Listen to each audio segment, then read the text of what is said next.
we go, second kick. Away, so that's rider number 1, Lewis Bell, starts. No penalties for non-starting there. Good start with the Yamaha, so that's the start of the 2022 Scottish 6 Days trial. Piped out there by the official piper. Rider number 2. Sorry, I was going to say each day a different rider. They start from different time stones. Yeah, tomorrow they start at number. Oh, can't tell you here because I don't have a programme in front of me. So it's a split of around about 48 or 49. Okay. So we'll get that up to date later on when we get a programme down to see where the splits are. I've just got a list of competitors with me this morning. The route itself, that's moving out. I'll just go have a wee look at that. See, works well on radio. Yeah, it does. Paper, let me see now. Yeah, they're off to Corrienacloy, which is just outside the town. Then off to Leenachan, which is up at the Nevis Range, if you're watching this week. And I've just come into the town. Leenachan is up at Nevis Range car park. There's 4 sections there. The first rider should be up there in about half an hour's time, around about 8 o'clock. And then over to Bradley, which is not accessible really. Carnderg, and then over to Lochield Moor, which is above Kinlochleven. 4 sections down at Blackwater, then down to Corrie Mohair, which is just along the road. First rider there about 10 past 11. Rest stop at Kinlochleven, and then out to Garbeen on the southern road out of Kinlochleven, which is locally known as the German Road. Built by prisoners of war in the First World War. First rider out at Garbeen at 11:45. Then up to 3 sections at Cameron Hill, first rider there just before midday, and then over to the old favourite, the spectator heavy section this afternoon at Lagnaha Farm out at Kintallen. First rider's there at 12:40, and there's 5 sections there.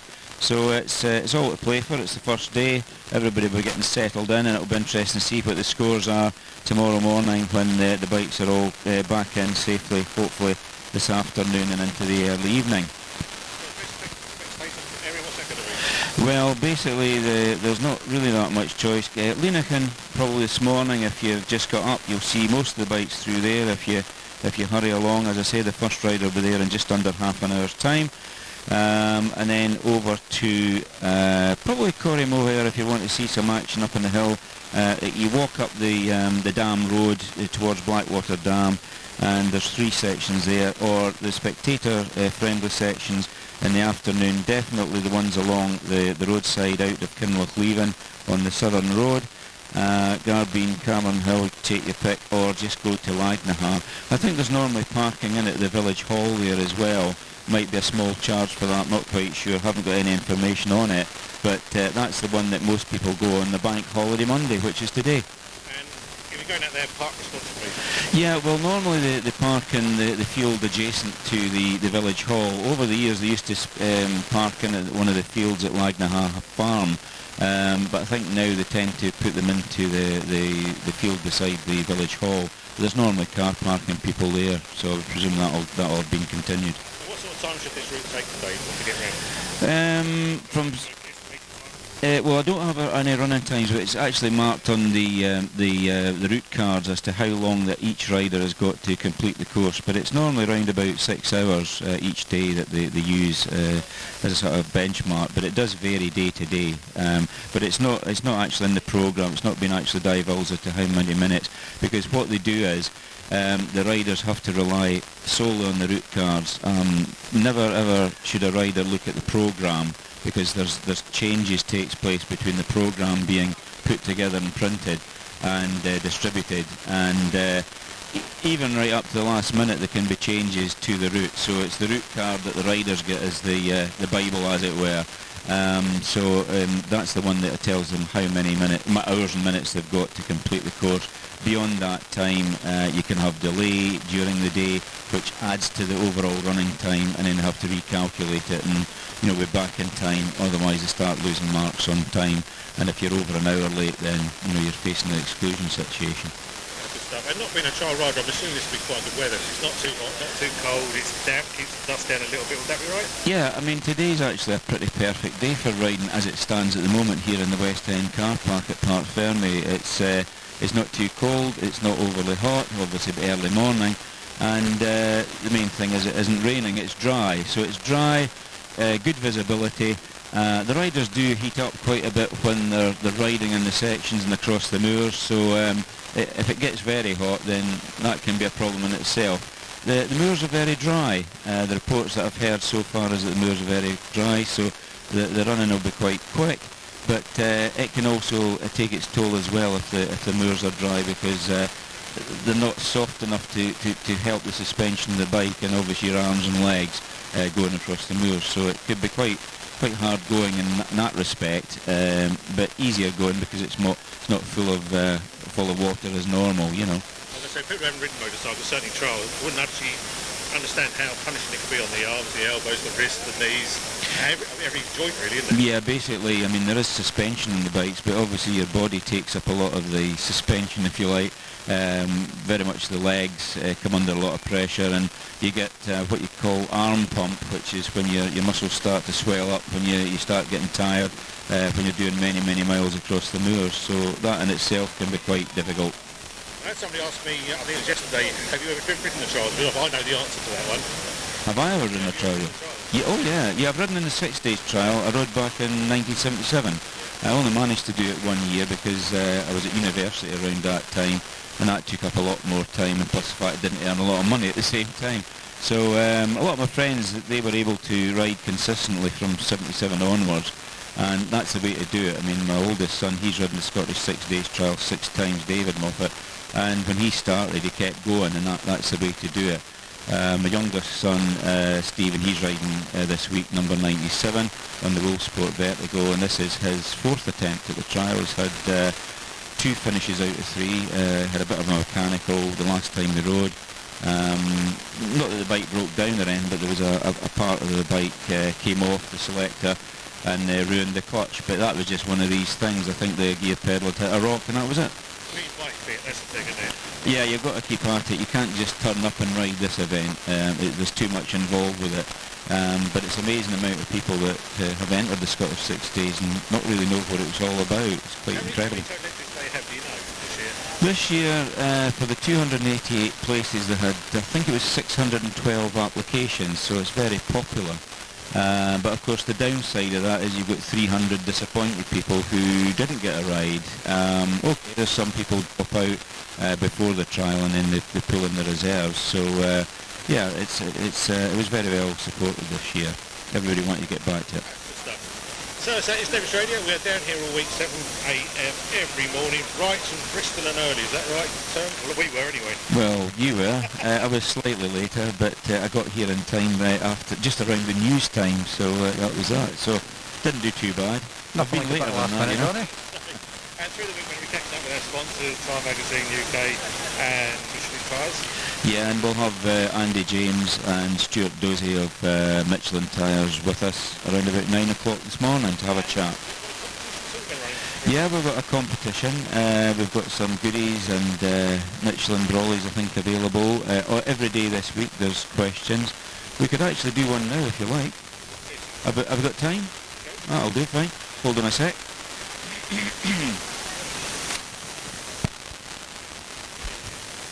And I think the way we're going to do it is if someone can come up to us at Nevis Radio and give us the answer. Today, for a goodie bag and an umbrella, there's two prizes going each day. So for a goodie bag and umbrella, we need to know what tyres does Dougie Lampkin use. So you can tell us what tyres does Dougie Lampkin use. Yeah, and you can also text us in to us and email it and pose it anyway which other people can't see the answer. And the second question for a goodie bag and umbrella, who won the 2019 Scottish 6-day trial? That's it. Scottish 6-day trial. So that's all you need to know. If you know what tyres does Dougie Lampkin use and who won the 2019 Scottish 6 days trial, which was the last trial run before the COVID pandemic. What names in the hat for that, assuming? Yeah, if we have more than one application, I think we'll do that. So, yeah, that's right. It's a goodie bag and umbrella per person for each of these questions. Very good. You know what, I feel the need for a tune. Do you? Yeah. All right. What do you want? I don't know, you can choose a tune. Well, I get to pick a tune. You do that to me, and then I've got to sit here and think about it. I'll tell you what. I'll play a tune that's on the system just now that I'm quite enjoying. Scottish tune. and you've updated the playlist, so it's not there. Thanks. Well, was it Donald Wears Your Trousers? No. I believe it's a producer from Sky by the name of Valtos. Really like this tune. So here you go. This is Keyhole Dancer.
To move, so I make it harder.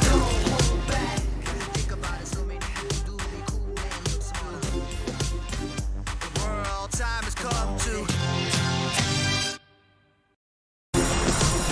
Cause you woke up in the morning with initiative to move, so I make it harder. Think about it, so maybe you do be cool and look smart. The world time has come to. In the morning with initiative to move, so I make it harder.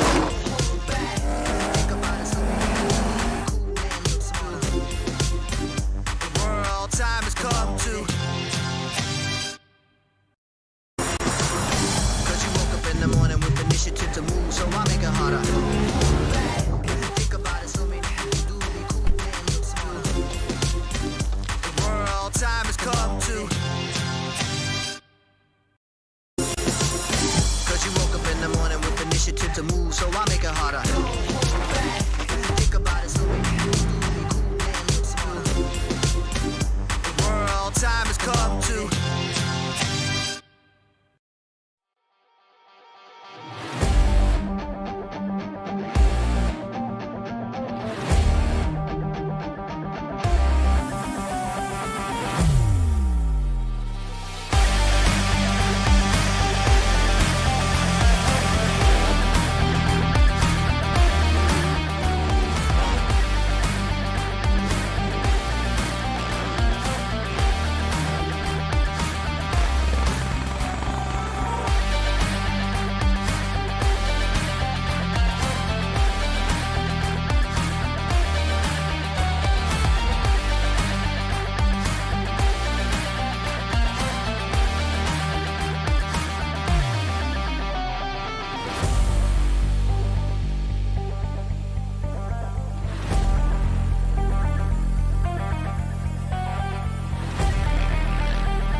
For the players.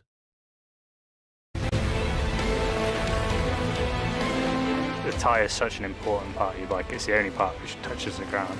And when you get that perfect combination, it's hard to beat. The Michelin tyres have been perfect for me. I've been running the DH22 on the front and the DH34 on the back, and it's a really good combination between grip and rolling speed. It's hard to find a tyre which has both the grip and the durability and not wear out. It means less tyre changing, less putting air in your tyres, less putting On the old tyre ramp, sealant sorted in your out. tyres. Number 19. It's number 19 is Jeffrey Salwa from USA, the Road Trials Club on a Monteza 4RT. And we It's also number mentioned 19. it's not just the gents sport, there's ladies taking part as well, isn't there? Absolutely. Quite a few ladies are riding in trials nowadays. It used to be a novelty, but it goes back a long time, so almost, well, probably 100 years or more now.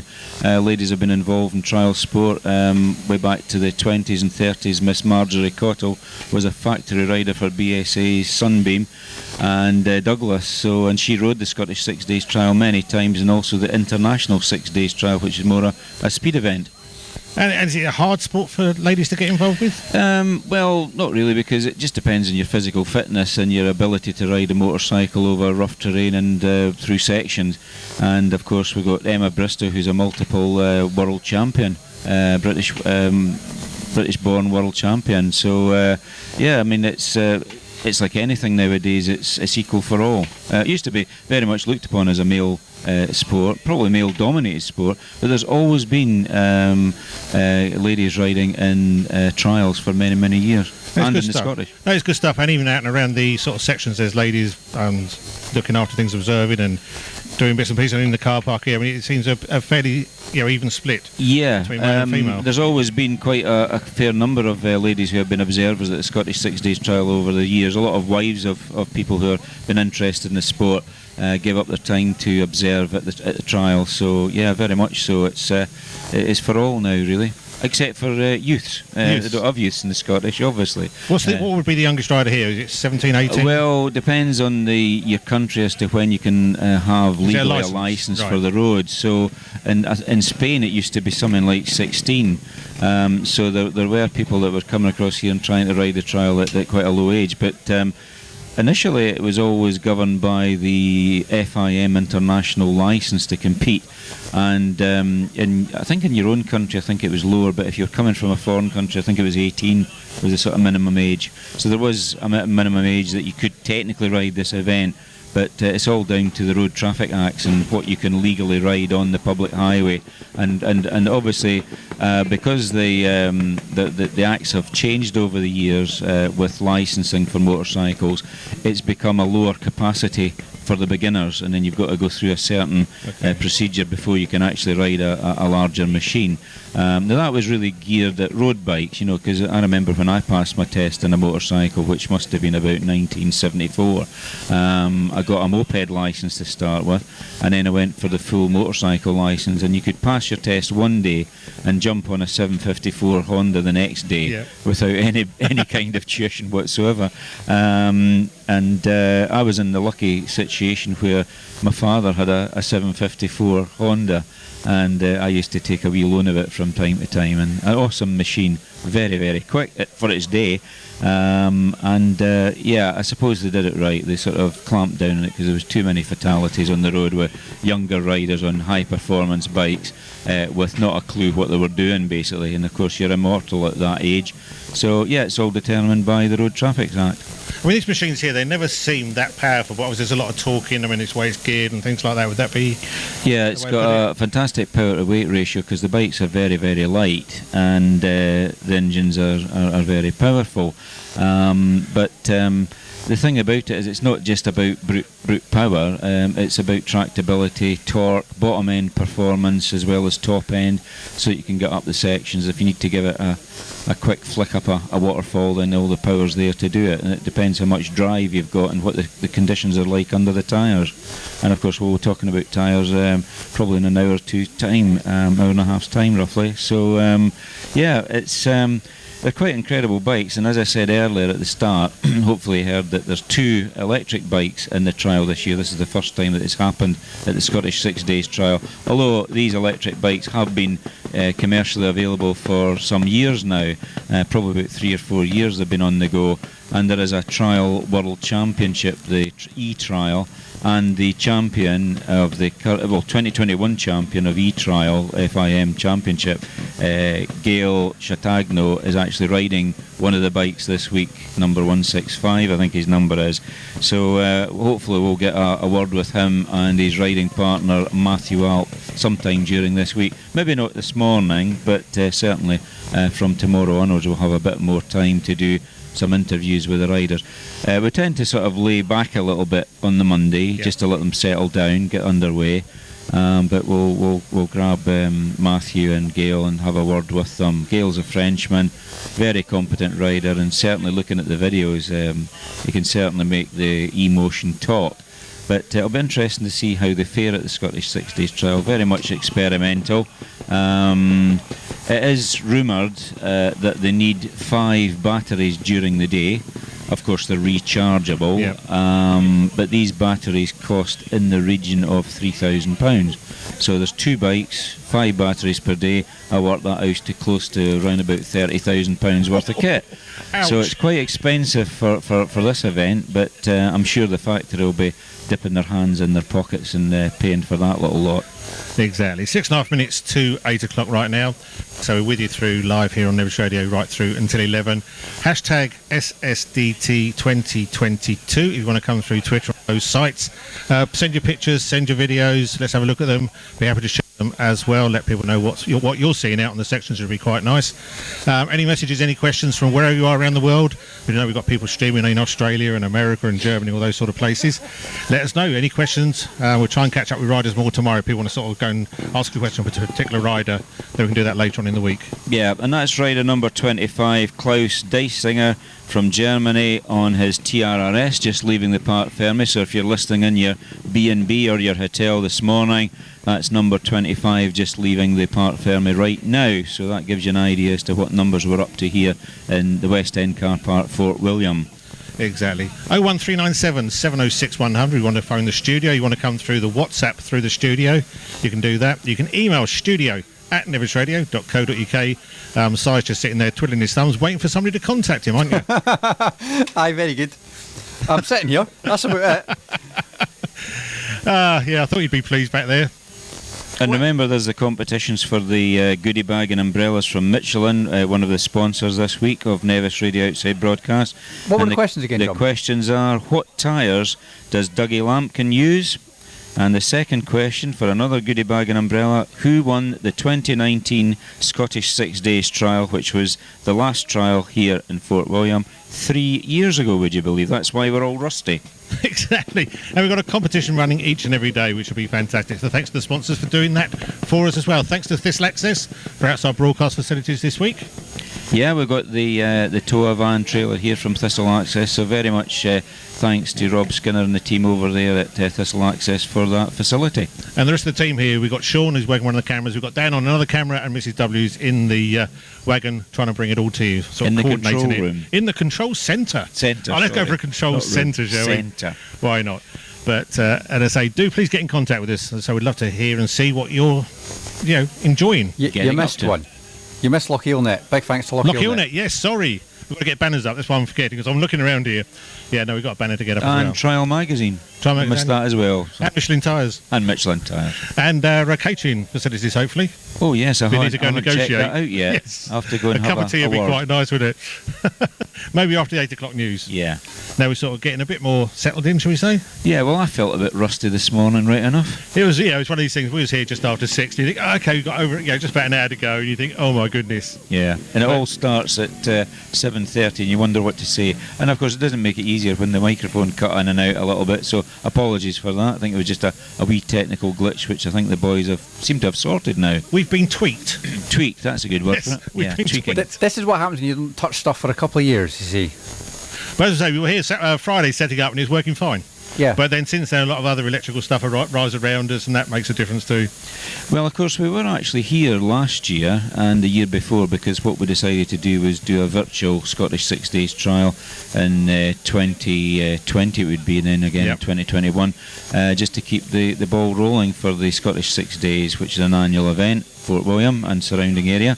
And we did that originally. I think I was at home the first one, and then the second one we were able to get out and about a bit more, so I actually came down for a holiday at Fort William and came up to the studio and did it, and linked in with quite a few of the past winners of the Scottish 6 Days. We had Steve Saunders on, we had Steve Colley, Sammy Miller, Gordon Jackson, and I'm trying to think who else. James Daywell. Yep, James. So it all came very well, and we were listening to what people were getting up to. Oh, Mick Andrews is another one, I just remembered that. So yeah, it was all good, but it wasn't really quite the same not being here in the car park itself. It's just that in the background. It's such a good sound and the smell. People don't understand. Right. Two-stroke engines. The smell of the fuel and oil is an amazing. I suppose we could have recorded sounds, but it wouldn't have been the same. Tell you what, sometimes you were going but we didn't know what it was. I know we've got the news coming up, but see, after the news, can we play a tune? Yeah. I've been asked if I can play AC/DC Thunder for Tiny Peter Chalmers. It's his 7th birthday today, and he's going out to see the bikes. Good man. Excellent stuff. Hope he has a nice birthday. Yeah, exactly. Well, seeing bikes has got to be good, isn't it? Yeah, exactly. Are we going to talk after the news? Is that your plan? My plan? Well, I don't know. I don't know. You got a minute 30, so we've got nothing else to play. That's fine. No, we must talk for a minute and 30. Minute and 30. When we come back, we'll have a discussion about the organising committee, the Edinburgh Motorcycle Club. Yeah. The organisation, because obviously they've done a few changes over the last 2-3 years. That's right. Everything's changed because of COVID. The last 2 years, everything's been down. A lot of planning going on, keeping in touch with landowners and stuff. So yeah, we'll talk about that after the news. And somebody's having trouble starting behind us. There is. That's a few kicks now. What, is there a limit on how many kicks they can have? Not so much kicks, it's a minute you've got to go before you can get it started. So it's a vertigo not firing up there. I'm not quite sure what number that would be. Hold on, check. Well, I can tell you a number of 31's up next, I think, or 29 there might be. Let me see, 29. Well, he's looking, he's looking. No, it's actually number 29 that's, I think, having problems. It's Will McBain with his John Lee Vertigo. Doesn't seem to be able to get the bike to fire up at all. So the Vertigo is a two-stroke, and it's fuel injected. So he's having to pull it to one side to see if he can get it going. He's getting up against the railings so that he can give it a damn good kick. And if it doesn't start, what's the penalty for that? Is it a time penalty? It's 5 marks if you don't start within your minute. So okay. And every foot down, you hear the frustration there, can't you? That's it. It's got to start now. It's got to start now. Oh, the joys of technology. We know what it's about. Well, I'll tell you what, we are going to go up to the news now. It's Nevis Radio with you through to 11 o'clock on this Monday. Monday the 2nd of May, live and exclusive from Parc Ferme here in good old downtown Fort William. You're listening to the Scottish 6 Days Trial. From 96.6 to 102.4 FM, this is Nevis Radio have been evacuated from tunnels under the Ukrainian city of Mariupol, with more expected to come out later. They've been trapped inside the last Ukrainian stronghold in the area for days as it comes under heavy bombardment by Russia. The conditions were terrible, with a lack of medical supplies and water. Deputy Commander Sviat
for the players.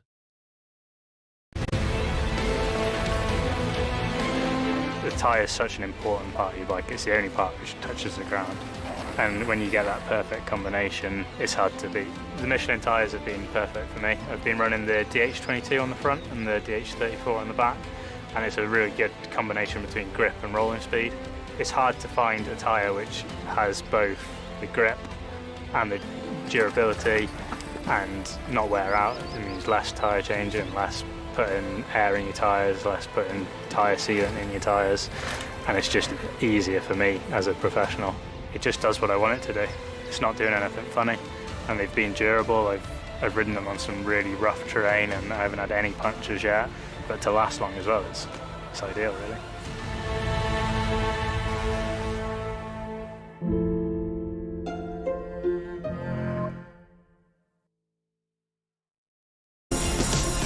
Cause you woke up in the morning with initiative to move, so I make it harder. Think about it, so many people do be cool and look smooth. The world time has come to. Cause you woke up in the morning with initiative to move, so I make it harder. Think about it, so many people do be cool and look smooth. The world time has come to. Cause you woke up in the morning with initiative to move, so I make it harder. Of the Scottish 6-day trial. What a way to start this. A bit of AC/DC, you can't beat it. And who was that for? For Peter. It's his birthday today, 7. 7. There you go. Good tasty music as well. Good taste in music, I would say. I enjoyed that. Definitely. So it is day 1, Scottish 6 days trial, Parc Ferme here in Fort William. You're John Moffat and I'm John Weller. I'm glad you confirmed that. Yeah, now we're happy with because everybody was a bit rusty after a 2-year layoff. But yeah, we are John Weller and John Moffat, not necessarily in that order. No, and then when John Hume comes along, it gets very confusing. Well, that gets really difficult then. Yeah, exactly. John Cubed. John Hume of Trial Magazine. No, 3 of you. John Cubed, isn't it? Hume. Oh, Cubed. Sorry, I thought you said John. John Cube. Who's John Cube? No, it's a maths thing. Carry on. Oh, is it? Right, okay. Oh, no, hang on. No, it's been. Well, hang on. talking about maths. Oh, I've just no. been, You've started him off now. A quick chat with Nigel Burkett, the importer of the Scorpa brand motorcycles in the UK from Cumbria. And Nigel started riding this trial when he was a 17-year-old in 1971. Wow. And this morning he was saying, or I was saying to him, it's 48 Scottishes, and he says, I think it's 49. I thought, wait a minute, work out. So I think what it is he's done 48, and this will be his 49th attempt at the trial. And he's always come high up in the results when he was a factory rider for Suzuki. He rode a variety of bikes. The first bike he rode was a Crooks Suzuki 120 in 1971. A Crook? Crooks. Crooks. It was a dealer That's a dealer's down in bike, right, Barrow okay. Furness, so Eddie Crooks motorcycles. So Nigel was riding that. A bit of a home-brewed bike, but quite a tidy little bike it was in the day. And I remember watching him. I was still at school, and I thought, who is this young guy? Sort of come from nowhere. And a good performance at his first Scottish 6 days, and many more after that. So he doesn't worry about how many times he's done it. He just enjoys doing it, and he's still around doing it, and still quite a handy rider, is Nigel. Exactly. And I do want to just apologise. You might have heard a swear word. One of the riders was getting a bit frustrated. We are live from here, and we can't sort of do much about it. It was what kind of way somebody might have picked up on it, but he did say a rude word. Yeah, unfortunately, his bike wouldn't start. A Vertigo just wouldn't fire up at all, so he had to pull the bike out, and I think it's away to the Vertigo camp to have a quick look at it. So it just wouldn't fire up at all. So, Which, I mean, this sort of weather, it's not cold, it's not over hot. No, it's not bad at we've had it all. icy down, we've had snow down here, but today, as we said earlier, a perfect day for riding a bike, I'd have thought. Yeah, they've actually changed the ramp now after the 2-year layoff. They've got sort of that grid wooden on one, it. didn't they? Yeah, they had a sort of flat wooden one, and that could actually be covered in a light covering of ice. But now they've got a more of a kind of grid, like a chicken and wire sort of thing. A bit like these Royal Barrier sort of things. I don't know what they call that. There'll be a name for it, no doubt. Galvanised steel. But no, he couldn't get his bike to go at all, which was very unfortunate. So he got a bit frustrated with it.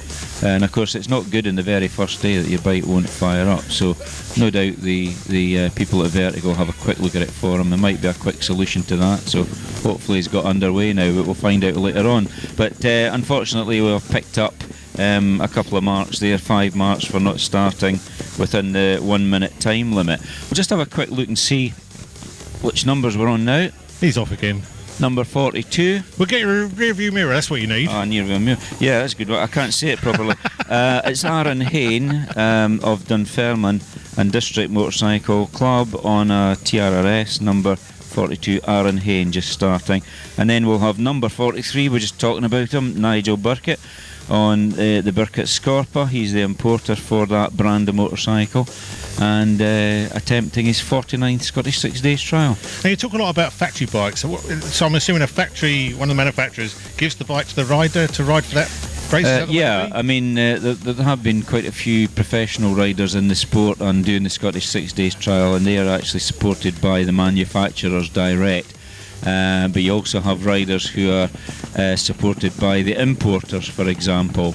There's quite a few riders get bikes from the importers, like John Lampkin with Beta supplies some bikes to riders who are, in the winning, and that all helps promote that particular brand of motorcycle. And is the lady which you've been looking after, is it somebody Gomez? Is she taking part? No, she's not taking part in the Scottish at this time. I think she's heavily involved in the extreme enduros now. Okay. She was changing, wasn't she, I think about 3-4 years ago? Yeah, she'd actually mixed the two. She was doing trials on, I think it was the Gas, and I think she was riding enduros for Husqvarna. But she's not entered the Scottish since, I think it was 2018 was the last one that Sandra did. She was from Madrid, and her brother Alfredo was a very good trials rider. He was junior world champion, and then he moved on to enduros. Probably because there's more money in enduros for a professional rider than trial. What's the difference between trial riding and enduro riding? Well, enduro is against the clock, and the type of machine they use on that is very similar in appearance to motocross machines. They use motocross type tyres, and the gearing's totally different, but the enduro bike has a low first gear so they can ride along at slow speed. And also high top gears, high up the gears, so that they can keep the speed up in the special stages, etc. So it's a hybrid bike. It's not a cross between a trials bike and a motocross bike. It's more a specialist bike on its own now, the enduros, and it's very, very popular across the world.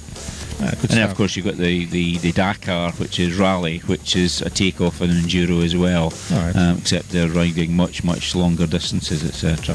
Oh, all exciting. It is, and then Michelin tyres are all involved in all these branches of sport. Yes, and we'll be talking about tyres a bit later on, and I think most people have read in the press that there is a rubber shortage and import issues and everything else at the moment because what's been going on the last few years. It's all down to logistics and also raw material shortages. From what I've gathered, and we'll get it confirmed no doubt later on with Andy James and Stuart Dozie, that there's a shortage of rubber worldwide, and also a severe shortage of carbon black, which goes towards the manufacture of tyres. So it'll be interesting to hear from the Michelin people as to what they're doing to overcome that, and how they're prioritising their production methods worldwide. The trials tyres, I think from memory, the Michelin trials tyres are actually manufactured in Spain in that factory. So I think we'll get a bit more of an inside line from the Michelin people when they come on in just under an hour's time. Very good. Now, it'd be good to chat to them and say they are one of our official sponsors with Trial Magazine UK, and obviously Lochilnet, Thistle Access. Who else we got? I'm going to forget lots of people I know. I think we'll have to write this down. I'm going to need a list. And catering team, which somebody will be going down there very shortly to get a cup of tea and maybe something to munch on. Good idea. So it's getting that time of the day, isn't it? So around about 8:30. Yeah. Because what is it now? It's 14. It's gone 14 minutes past 8. It's Monday. I can tell you it's about 14.2 degrees out here. 14 degrees? Yeah, that's what it says on there. It's 14 degrees. You could have fooled me. Hey, see, it's not that bad. Is there a wind chill factor? I tell you, there's a little bit of the old haze coming out of your voice earlier on, the old mist. That's what I thought. No, I thought it's not that cold. Condensation. I'm in T-shirt. You're in all your gear, your refinery. Office workers. Well, that's right. My office clothes, my worker clothes, yeah.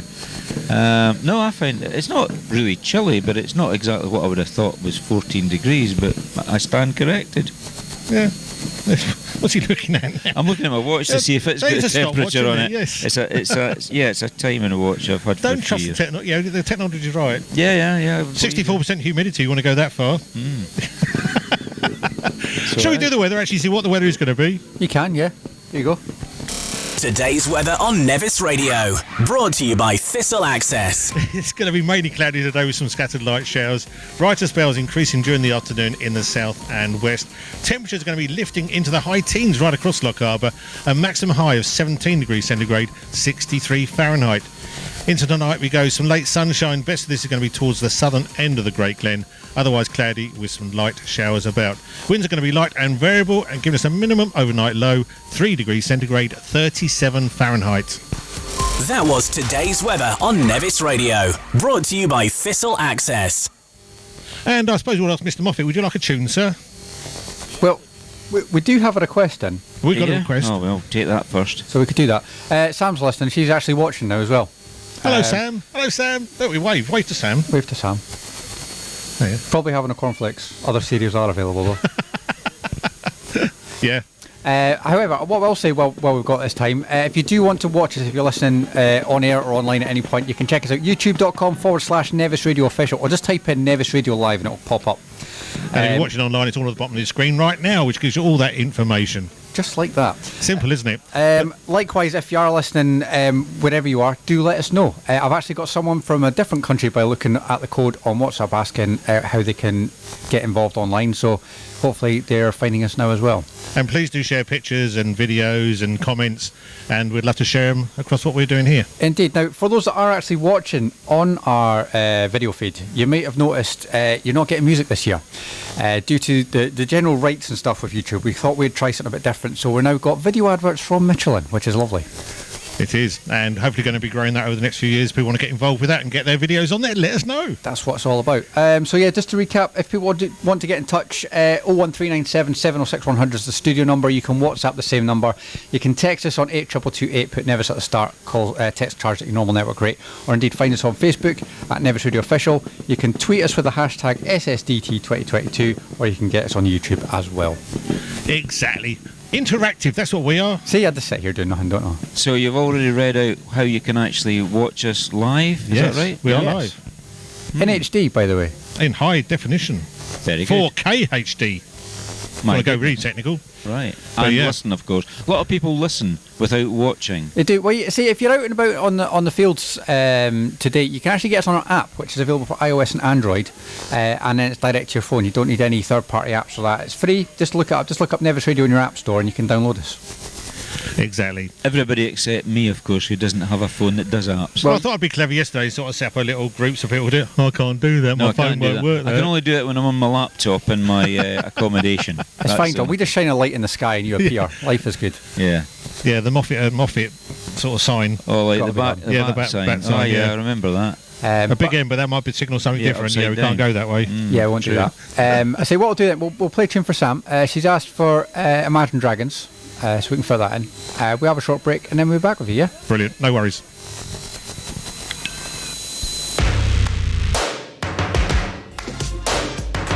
All time has come to. First things first, I'ma say all the words inside my head. I'm fired up and tired of the way that things have been. Oh, ooh, the way that things have been. Oh, ooh. Second thing, second, don't you tell me what you In the morning with initiative to move, so I make it harder. Think about it, so we can cool and look smooth. The world time has come to. Cause you woke up in the morning with initiative to move, so I make it harder. Think about it, so many people do be cool and look smooth. The world time has come to. Cause you woke up in the morning with initiative to move, so I make it harder. Think about it, so you do be cool and look smooth. The world time has come to.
Radio is sponsored by Michelin and Trial Magazine. Day one in Parc Ferme here in downtown Fort William, or the West End Car Park as most people know it by. Locally it's known as West End Car Park. 14 degrees C. I still can't get over that. So it's dropped slightly actually, it's gone down a couple of degrees, very slightly, I don't know what percentage of degrees, but yeah. Wow. There you go. I know. It's quite scary, that. 64% humidity still. I see. Weather forecast not looking too bad for the week. Well, that's Overcast, good. possible showers, but not too much. That's good then. I like that. It's the high winds. I can do with most things, but our equipment and I do not like high winds. You wouldn't like too much of that, I suppose. Too Or much torrential wind. rain. Too much wind on a Monday. Torrential rain can do some damage, I suppose, as well. So hopefully we get good weather for the return of the Scottish 6 Days Open Reliability Trial, as its full title is. And started off this morning at 7:30 with rider number 1, Lewis Bell, on a TYZ Yamaha. There's 6 of them in the event. An older design bike, and it all started off with one of these terrible dares that people put towards folk. So there we go, and it grew arms and legs, and now there's 6 of them in the event, not just 1. So that'll be interesting. And these riders, they've got to take everything they need for the day. Have they got a support team from following around and supply bits? Or well, how's it sort of work support these days? teams all very well, but of course you can't follow the whole trial round. You can only get to certain sections with vehicles, and bikes are forbidden except for the use of the competitors and the officials, because that's what the permissions extend to. It doesn't allow spectators to go around by bike, except if you're on the public highway, of course. So yeah, the riders carry quite a bit in their kit bag, some spanners, tape and all that, and music came on. I can say, I looked up and there was music. Wow, is he ahead of his time? He's ready. He heard me though. So there we go. So have I not to talk anymore? We're doing a tune No, now? carry on, carry on. Right. So they carry, the spanners, tools, etc., tyre levers, spare front inner tube, and a thing that's I can't say the name that they call it, but it's a tubeless tyre repair kit. All right. Is that like gunk you put in, pump in? No, it's actually a plug that you put into the tyre just to get you home, and then hopefully get a new tyre on. If you've got a spare so one. green stuff you used to blow in your tyres, it feels. I mean, that would be a nightmare when you need to change the tyre. Yeah, a lot of riders, I don't know if they still do it, but we used to put slime in the front tyre. It's a green material, and that self-sealed the front tube. It worked very well, because a lot of riders said they never had a puncture with it. They probably did, but the slime sealed it immediately, and they just kept riding it until the end of the week, and then try and get the tyre off and the tube out and things like that. But the tube was a right mess after that. The only thing you could do is recycle it and throw it away. I would assume the biggest problem with tyres is the rocks and the sharpness of them. Is that what causes more punctures? That, and also the fact that they're riding on the road with slightly lower pressures, I suppose, and they do tend to heat up a bit. So it used to be you used to come onto the main road and just put a few more pounds in the back tyre and front to keep the bike a bit more stable. But they heat up on the road, as most tyres do. They get up to a working temperature, and tyres are very technical, and we'll probably hear that in about half an hour's time when the Michelin lads come on to Nevis Radio. So yeah, carry a lot of tools, lots of bits and pieces, spare gear lever, spare brake lever, so if they do break something on the hill they can sort it, and then hopefully get back to their vehicle that's following them round. So but no, you're not allowed to work on somebody's bike. The rider should work on his own bike, and that can happen out in the course or at the side of the road, just to make running repairs to the bike.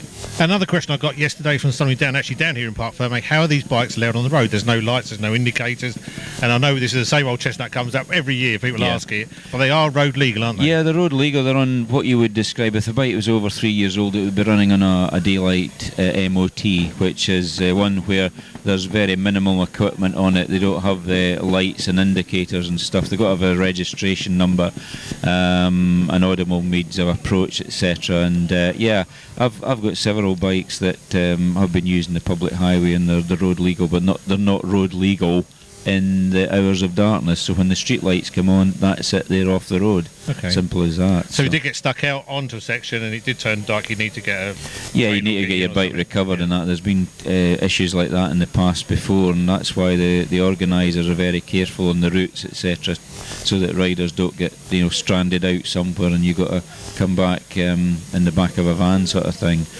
because the bikes have got to be ridden under their own power during the whole week. So it can become an issue. It has done in the past, and I think one year actually the police escorted a lot of bikes back just for safety of themselves and of course other road users, because when you're out on the public highway you've got to abide by the speed limits and all the technicalities of the Road Traffic Acts. And I suppose other incidents do happen even on the main roads, where a major road might be shut for quite a time and they can't get back, or it's a long route round. Yeah. I mean, that has happened. I know there's been diesel spills and That's right. road traffic Road incidents traffic and things accidents, like that. yeah, And that's it's one of these, it's unpredictable. Yeah, that's right. It's such an unpredictable week. That's why actually Nevis Radio is quite handy, because it's happened before and we've had to put out messages to the general public to avoid an area because of some sort of technical problem. So yeah. Your community radio station here for you. That's right. At this point, it's also worth pointing out, since we were last on air doing the SSDT, we have actually expanded our signal range back into Glencoe. Yes. So when you're actually going over the moor at some point throughout the week, you should be able to get us on 97.0 throughout the whole of Rannochmore. Great. Well, I noticed down in Kinlochleven the reception's far better now than it used to be a couple of years ago as well. Yeah, because you were there over the weekend. Was it the pre-65? Yeah, I was down in Kinlochleven spectating at the pre-65 Scottish two-day trial, which is also run by the Edinburgh and District Motor Club, but under a separate committee. I haven't attended that event since 2016. In fact, I rode that particular event on a BSA C15, and I didn't ride it after that. And because I was involved with putting the bikes in the shop windows the year after, I wasn't able even to go down and spectate. So now that I don't do that, I spent a couple of nice days down in Kinlochleven. Weather wasn't bad the first day. Second day it rained a bit, and on the second day I had the delight of having my young grandson Hunter Moffat, who lives in Dunfermline, came up with his dad, former competitor David Moffat, and we had a good day out with a young lad. Excellent. Kept everybody entertained, so he did. Does he like watching it as well? He did. He's not been on a motorbike trial before. He's really into tractors and diggers as our Hunter. But whenever he saw the bikes underway, he was really taken by them, and I heard him actually saying bike. So he's not got much of a vocabulary. That's a good one, that start. But it's a good one. So he was pointing at him, and then down at Camas Namuick, who were sitting there and watching the bikes, he was sitting on his dad's knee, and then I noticed when the riders were cleaning, all the spectators were obviously clapping. Next thing I had a wee look at Hunter. Yep, he was giving it the old clapping. He was clapping. He was looking up and smiling at everybody. So kept us all entertained. Did little Hunter. So he's only 2, and we're expecting another grandson in a couple of weeks, around about the 25th of May. Stephen and his girlfriend Lauren, they're expecting a little boy at the end of the month. So well, we're hoping it's the end of the month. Yeah. It's good being a granddad, isn't it? Yeah, it's good fun. I love it. Love it. I've got 3 now. Sophia, who's 5, Hunter, who's 2, and the new baby in a few weeks. There you go.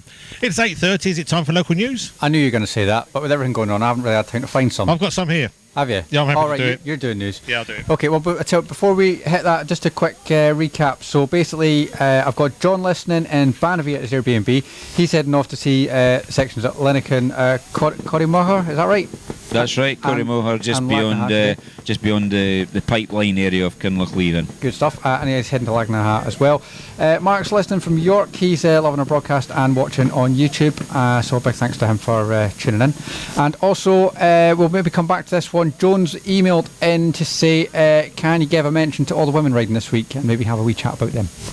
But we'll do that. Is that the same Joan I might be speaking to on the email? She about the pre-65, do we know? Could have been, yeah. Is it Joan W? Yes. Yep. Hello, Joan. Oh, Joan Westbrook. Westbrook. Yeah, she's a former competitor at the pre-65. Yeah. There you go. Now, Joan was sort of asking why we weren't covering it and things like that, so I was sort of just saying how it sort of works. But it's something we can maybe consider. Yeah. Yeah. Never say never. Never say never. Right, so you want to do local news, and we've got Brian Adams coming up. Yeah, they've got Brian Adams and Mr. Moffat. That worked fine. Okay, local news. Yep. From John Weller. From 96.6 to 102.4 FM, this is Nevis Radio News. Nevis joins Friends of the Glen for a litter pick. Friends and Nevis members were delighted when Patrick Nevis, their aptly named member from California, joined them for their spring litter pick at the Glen Nevis recently. The group thanked all the volunteers aged between 7 and well over 80 years of age who took part, and Ben Nevis Highland Centre for hosting the event. The next assignment is on Saturday, May the 7th. For details of events or to sign up to help, visit friendsofnevis.co.uk. You can contact Rory on 01397 701 088. National Trust says some 500 hectares of estate land affected by wildfire near Carla Lochhouse. It's a story we were covering earlier on in last week. Conservation charity, the National Trust for Scotland, NTS, has confirmed that the wildfire, which badly affected the Balcamara estate near Carla Lochhouse earlier this week, is now thought to have burned 5 kilometres of land, equating to some 500 hectares. The outbreak began on Wednesday morning and was finally confirmed as extinguished on Friday morning. In a statement, NTS thanked the efforts of the Scottish Fire and Rescue, which saw as many as 11 fire appliances in attendance, assisted by Trust staff and a water bombing helicopter. The fire was put out without any loss or injury to people or livestock, and although the flames came close to properties, none were damaged. NTS says although it would take time to assess the extent of the impact on the landscape, the vast majority of the area affected is common grazing, known as rough moorland. Ian Turnbull, NTS property manager of the Balcamara estate, commented Scottish Fire and Rescue did an outstanding job of controlling and eventually extinguishing the blaze. I also want to pay tribute to Skyhook helicopters for their role in fighting the blaze, and also to the local volunteers and members of the community who looked after the firefighters throughout the incident, providing them with food and refreshments. While the cause of the fire is still uncertain, it is a salutary reminder that to all of us, we must take utmost care in the countryside, especially during the spells we've been having.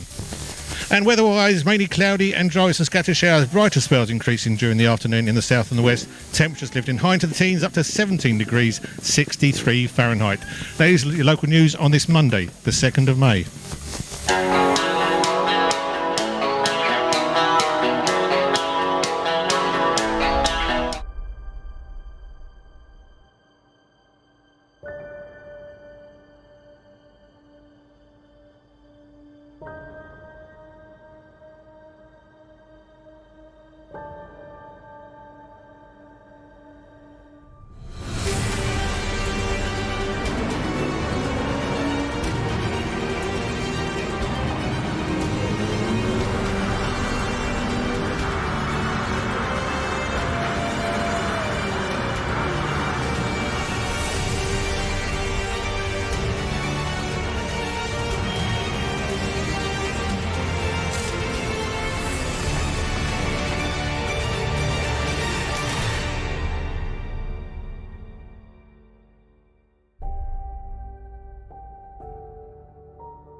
For the players.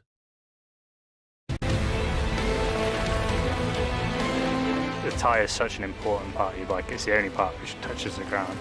And when you get that perfect combination, it's hard to beat. The Michelin tyres have been perfect for me. I've been running the DH22 on the front and the DH34 on the back, and it's a really good combination between grip and rolling speed. It's hard to find a tyre which has both the grip and the durability and not wear out. It means less tyre changing, less putting air in your tyres, less putting tyre sealant in your tyres, and it's just easier for me as a professional. It just does what I want it to do. It's not doing anything funny, and they've been durable. I've ridden them on some really rough terrain and I haven't had any punctures yet, but to last long as well, it's ideal really.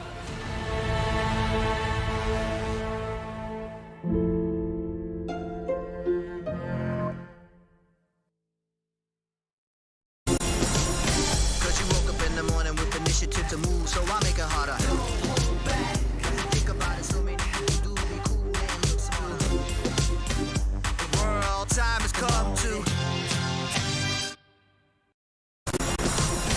Cause you woke up in the morning with initiative to move, so I make it harder.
Off already. He's gone to get his lunch apparently. Lunch this time in the morning.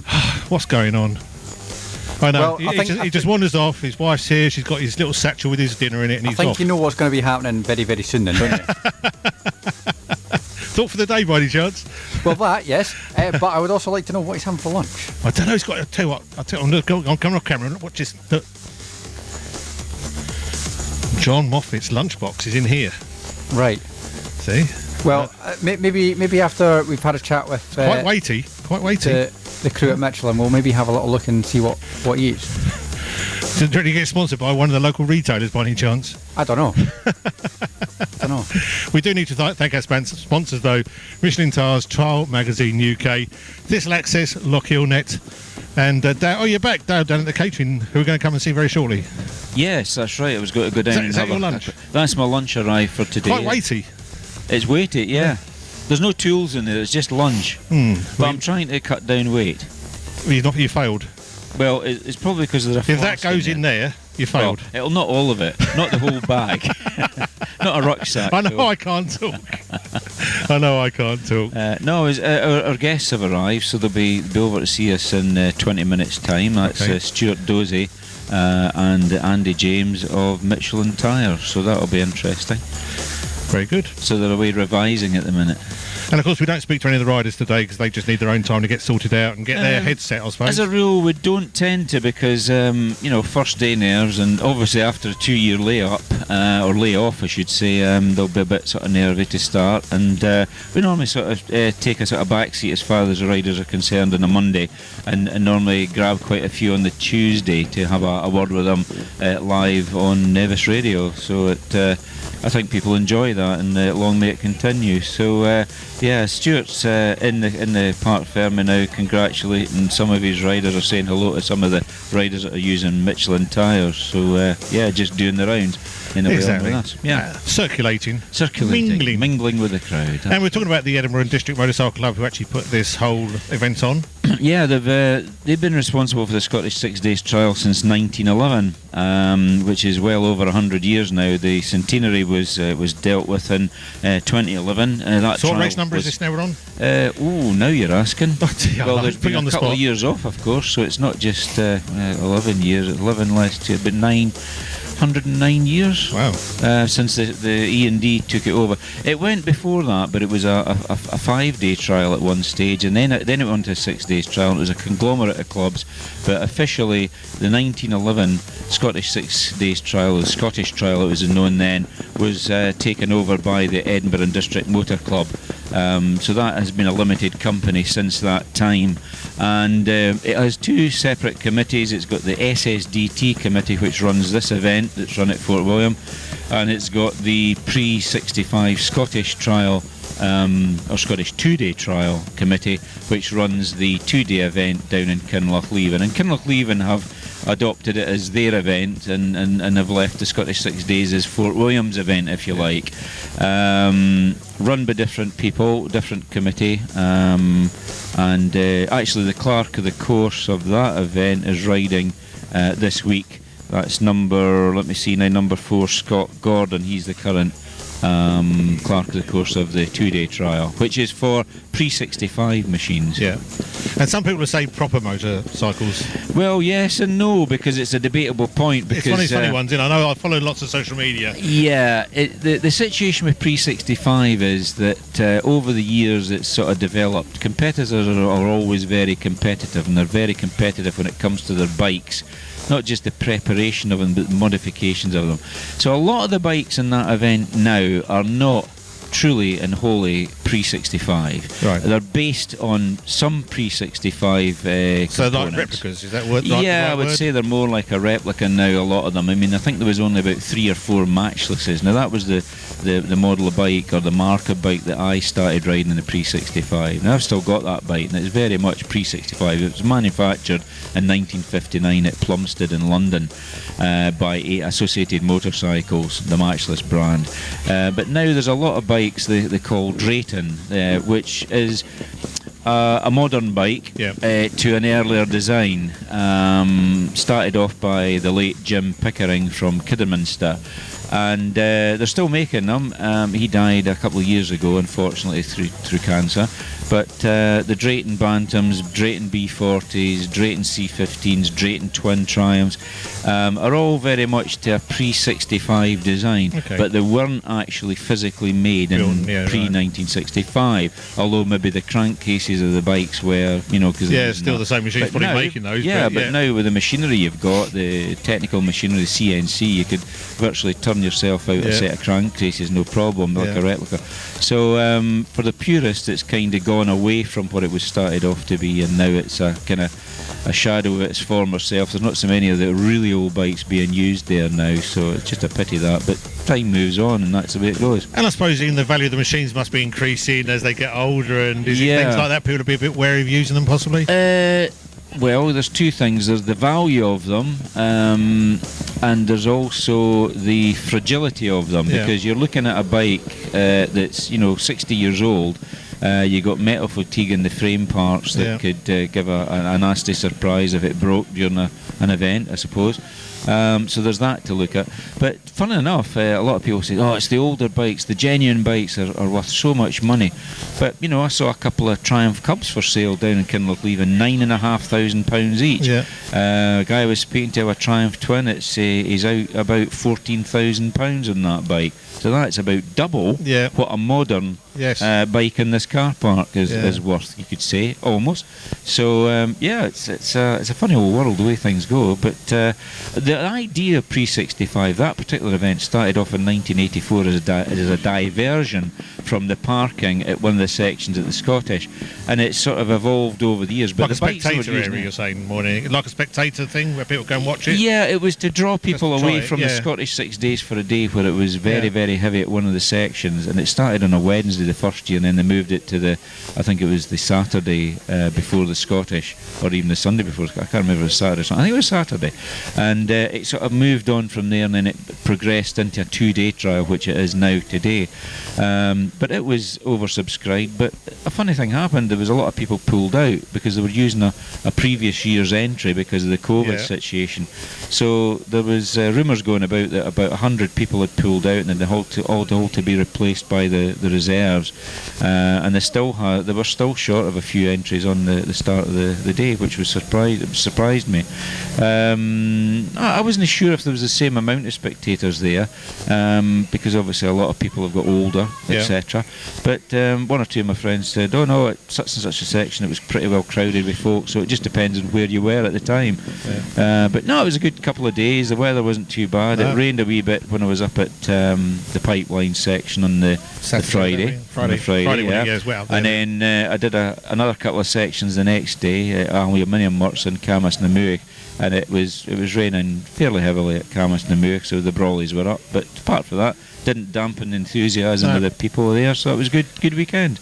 Yep, not bad weather, just bad clothing, isn't it? Just inappropriate clothing. Inappropriate clothing, there you are. Well, I know it's getting time for today in the studio, is it not? It certainly is. It certainly is. There's a voice. There's a voice I remember. Absolutely right. Wonderful Good morning, to hear Mr. Sedgwick. Good. Yes, Falchi Gulhaba to John Moffat as well. Thank you, because I'm an incomer here, Not quite as much as me.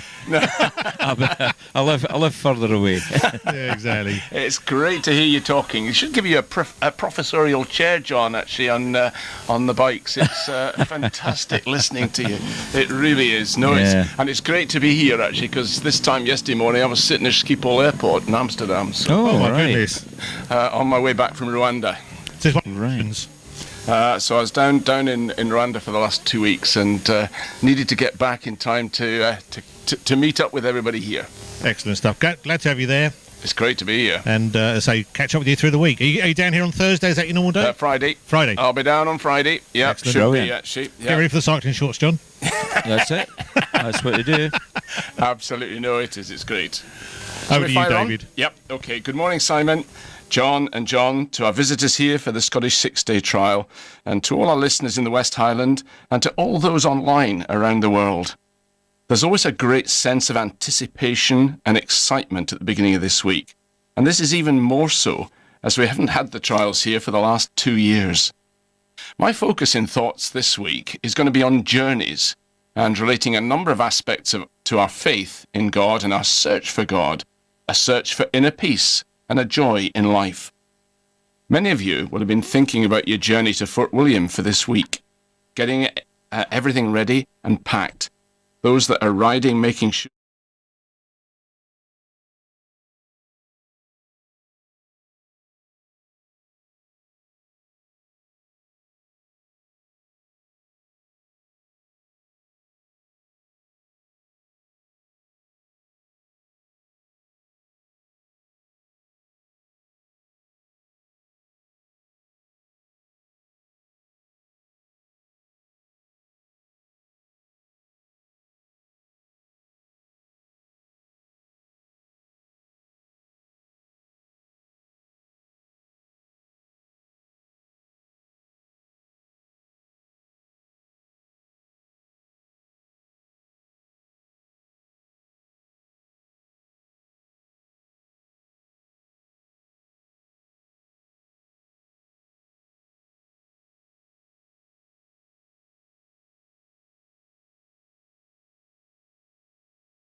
For the players. The tyre is such an important part of your bike. It's the only part which touches the ground. And when you get that perfect combination, it's hard to beat. The Michelin tyres have been perfect for me. I've been running the DH22 on the front and the DH34 on the back, and it's a really good combination between grip and rolling speed. It's hard to find a tyre which has both the grip and the durability and not wear out. It means less tyre changing, less putting air in your tyres, less putting tyre sealant in your tyres. and it's just easier for me as a professional. It just does what I want it to do. It's not doing anything funny, and they've been durable. I've ridden them on some really rough terrain, and I haven't had any punctures yet. But to last long as well, it's ideal, really.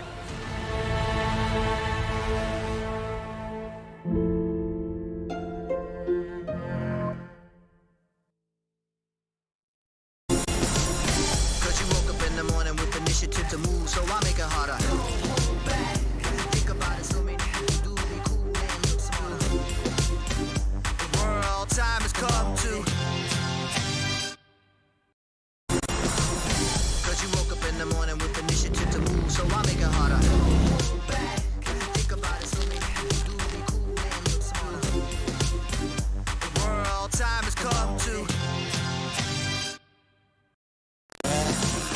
Cause you woke up in the morning with initiative to move, so I make it harder. Think about it, so many people do be cool and look smart. The world time has come to. Cause you woke up in the morning with initiative to move, so I make it harder. Think about it, so many people do be cool and look smart. The world time has come to. Cause you woke up in the morning with initiative to move, so I make it harder. Think about it, so many people do be cool and look smart. The world time has come to.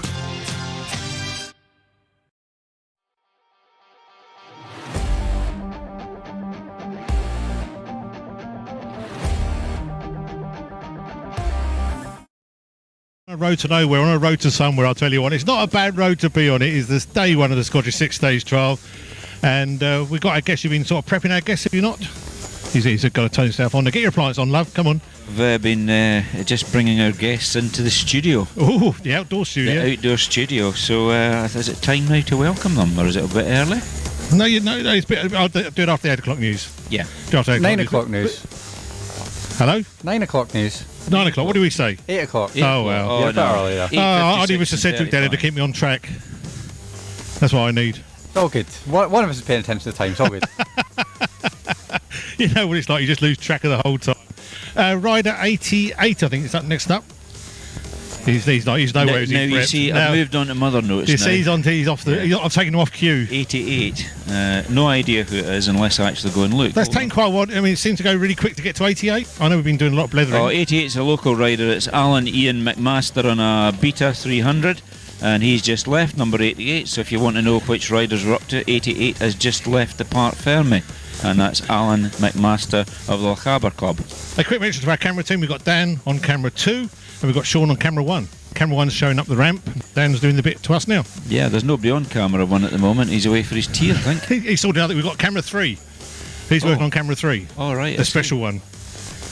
Right, I can't see 3 cameras, but I'll take your word for it. Be ready. It's going to catch you out at some point. Probably will. It's not bad. I say, people say it's getting a bit chilly. The wind's picked up a little bit of a breeze. Bit of a breeze, wind chill We factor. dropped down temperature. It's getting to 13.8 now. It certainly has dropped down, but I was telling somebody earlier, it's 14 degrees and they were sort of rubbing their hands saying, are you sure the decimal point in the right direction there? I've just been told I'm mad just wearing a t-shirt at the moment. I've got me, what would do, gilets there? Well, gilet, yeah. Very cheap gilet, but it's... Doesn't matter. I don't know. It's the fingers I suffer with. Yeah. I think that's an extremity. I need me mittens. Maybe somebody's got some gloves, I don't know, but we'll work on that. Yeah. We're with you live here and through until 11 o'clock each and every morning. In fact, Saturday we'll probably be near 12:30 because we see the last rider go, don't we? Yeah, around about that. On the Saturday, the last day, it's a little bit later, but we shut up shop at 11 each day, Monday to Friday. And we've got Si back at the studio looking after things. That ends. I say, do please tweet and messages and WhatsAppers and call us, email, send a message in the sky. Skywriter, that's what we need. There's a good tune. That would be good. Now, funnily enough, I did look at prices for that. No. Exactly. Julie might be listening. I know. And remember the competitions as well. You want to recap the questions there, John? Yeah, no problem. The first question is, what tyres does Dougie Lampkin use? And the second tyre, who won the 2019 Scottish 6 Days trial? There's a goodie bag, an umbrella, for each of those questions up for grabs right now. Yeah, I would say the pop down the stairs down at Parc Ferme is a bit hard to get into, so maybe either sort of send a message through to the studio and we can get it that way, and then we'll put the names in a hat at the end of the day. Yeah, that's fine. I've got a couple of names down who've got right answers already. So just to recap, if you want to get in touch with that competition, you can WhatsApp the studio 01397 706 100. You can phone us on the same number, or you can text us 82228, put Nevis at the start, and that's charged at your normal network rate. You can find us on Facebook at Nevis Radio Official, or you can find us on YouTube at youtube.com/Nevis Radio Official as well. We are your community station. We're going up to the 9 o'clock news. I got it right this time. And then we'll be talking to the guys from Michelin about tyres straight after the news. It is Nevis Radio, broadcasting 24 hours a day from our studios on the Ben Nevis Industrial Estate. It's great to be with you on this Monday. From 96.6 to 102.4 FM, this is Nevis Radio News. From the Sky News Centre at 9. An evacuation of the besieged Ukrainian city of Mariupol is to be extended today to cover areas not just the steel plant where civilians have been sheltering. Putting air in your tyres, less putting tyre sealant in your tyres, and it's just easier for me as a professional. It just does what I want it to do. It's not doing anything funny, and they've been durable. I've ridden them on some really rough terrain and I haven't had any punctures yet, but to last long as well, it's ideal really.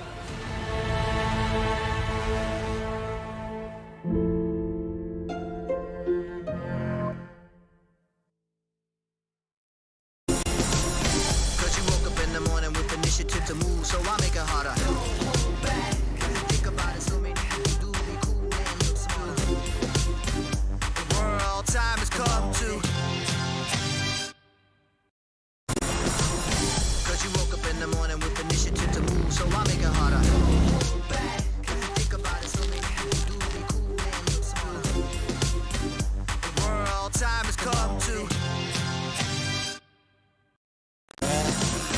Cause you woke up in the morning with initiative to move, so I make it harder. Think about it, so many things do be cool and look smart. The world time has come to. Cause you woke up in the morning with initiative to move, so I make it harder. Think about it, so many things do be cool and look smart. The world time has come to. Cause you woke up in the morning with initiative to move, so I make it harder. Think about it, so many things do be cool and look smart. The world time has come to.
Secretary Business Manager for Michelin Tyres. So good morning, gentlemen. Good morning to you, John. How are you? I'm absolutely fine, but what the point is, how are you doing? And why are you here? Well, of course you're here for the Scottish 6 Days trial. Now, earlier on, we were speaking and having a wee chat on the radio about the fact that there's been a worldwide shortage of rubber. There's also a bit of a shortage of carbon black, and as a result, in certain commodities there's a shortage of certain types of tyres, and one of the tyre shortages reflects back on trials, so maybe you can tell us a little bit about that. How long have you got, John? Unfortunately we seem to have lurched from one issue to another with Brexit to start off with, obviously the situation around COVID, as you said, global shortage as well, and then most recently, obviously, the Ukraine conflict, Russia being a major exporter of carbon black, which is intrinsic to the manufacture of all our tyres, has meant that as Michelin, we can't make every tyre that's demanded in the market, and some decisions have had to be made around what tyres we choose to make. Obviously, some products, logistics, so tyres for trucks, fire engines, ambulances, they're seen as essential. Moving people around, so cars and even sort of functional motorbikes are seen as essential. When it comes down to off-road motorsport, including trials, that's predominantly seen as a hobby and therefore non-essential. And it's a simple business decision as well. It's, what's demanded, where are we going to make the most money for the raw materials we've got. And equally, you look at global demand for products, and a lot of our products are sold globally, whereas trials essentially is, some smaller markets, niche markets in certain countries. And obviously standing here and having the conversations over the last couple of days with people, it's far from ideal. What I would say is, I know there's rumours that we're maybe pulling out of trials or have no interest in trials. Nothing could be further from the truth. And as soon as the raw material situation rectifies itself, we'll be back in force. We're actually still looking at developing new trials product, which we obviously wouldn't be doing if we were considering pulling out of the sport. No, you wouldn't. Yeah, it's very interesting that, because obviously before the run-up to the Scottish 6 Days trial, which has a fairly high demand for tyres, because there's almost 300 bikes being used this week in the trial itself, but you've also got officials' bikes as well, so that's actually probably pushes it over the 300. So in theory, you probably need around 600 rear tyres for this event. Probably more than that, because if you did happen to slash a tyre on a rock, then that tyre's then wasted. Absolutely. Then you're onto your spare, and you might need another one to see out the week. So you could be talking, in theory, about 3 rears, and certainly 1, possibly 2 fronts. I've seen people changing front wheels in a week like what we're expecting, because the front tyre takes a fair bit of punishment when it's dry going, and the heat up, and things can go wrong. And I remember one year our David actually swapped his front wheel on the last day, and the people were riding with it at the time, so we're not going to change, and then he actually had a front wheel puncture. So it just shows you how it goes. And of course, there's a lot of things can not so much go wrong with tyres, but they're under a lot of pressure. They heat up on the road more, etc., etc. So it's good news to hear that you're not pulling out of trials, because there was a base rumour going about to that effect. I was quite surprised when I first heard it, and I thought, well, that sounds unusual, but it's better when it comes from, could I say, the horse's mouth, not saying you're a horse. But it's good to know that, Andy, so thanks for putting that one right. No problem. And I must agree, there's a lot of shortages of different commodities, and I keep forgetting that actually tyres are made with steel as well. Of course. Because the sort of rim size of things actually all sort of packed out with steel sort of wire, etc. So everything comes together.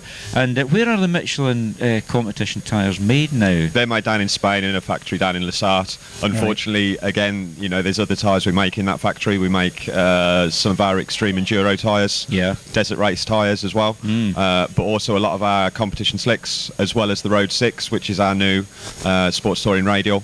And if we look at that factory particularly, if we can't make all the product that we want to make in that factory, are we going to make the Road 6, which is new, it's got a global demand, or are we going to make trials tyres, which we make less money on, and it's got a limited demand around the world? It's a niche market, basically. Exactly. Yeah, exactly. So it's all sort of global, the whole thing, and that can affect it. But you just need to look around. It's no secret now, because it's out in the public domain. There's been a shortage of cooking oil, for example, because of the Ukrainian conflict, and things like that. You don't think that's going to happen, and then it suddenly hits you. But it's not the same as everybody going panic buying trials tyres. I don't see the public rushing ahead to buy an X111 or an X-Lite at the moment, but certainly the trials riders. Well, talking to Dougie earlier, he was panic buying them wherever he could find them in Spain. True. He's caused the shortage problem. Now, things nowadays, I mean, great demand that also comes from manufacturers. You seem to be putting more Michelin tyres out for OEM equipment as well now, probably than before. That's probably exacerbated the problem as well. Certain manufacturers have been pushing for a number of years. They want to use Michelin tyres. The bikes are coming new on a different manufacturer, and the first thing they're doing is basically whipping off the original tyres and putting Michelin on. Yeah. So they've been pressuring behind the scenes to get Michelin product as original equipment. That then adds to the demand, obviously. The way that the business works is OE will always take priority over the replacement market. Yeah. So if Sherco, for example, have got a line of bikes and we've got the tyres, they're going to them first, and then what's left is coming. So the fact that we've got more OE now than ever before is just exacerbated the problem, to be fair. Yeah, and that must also be the same for car manufacturers as well. Absolutely. Because you know that you look at certain cars, certain marks of cars, and they come out with one type of tyre, and then a couple of months later they seem to come out with a different set of tyres on. It's just the way the supply. To be fair, on with the major car manufacturers, they'll never go 100% with one manufacturer, simply because if it was Michelin, for example, if something happened, God forbid a factory got destroyed, then that's their whole supply chain ruined. Yeah. So in most cases they'll go with 2 or 3 manufacturers, probably one main one doing maybe 60% and the other 2 doing 20%, so that if there was a problem with one of them, the others can pick up the shortfall. Switch on, and you tend to find that sometimes cars, and it's the same with road bikes as well, they tend to be sold in certain markets with a certain product. So if you're buying a BMW in Germany, might come with maybe Continental on it. If you bought it in France, it might have Michelin on it. Michelin, that's right. Yeah, so it all mixes around.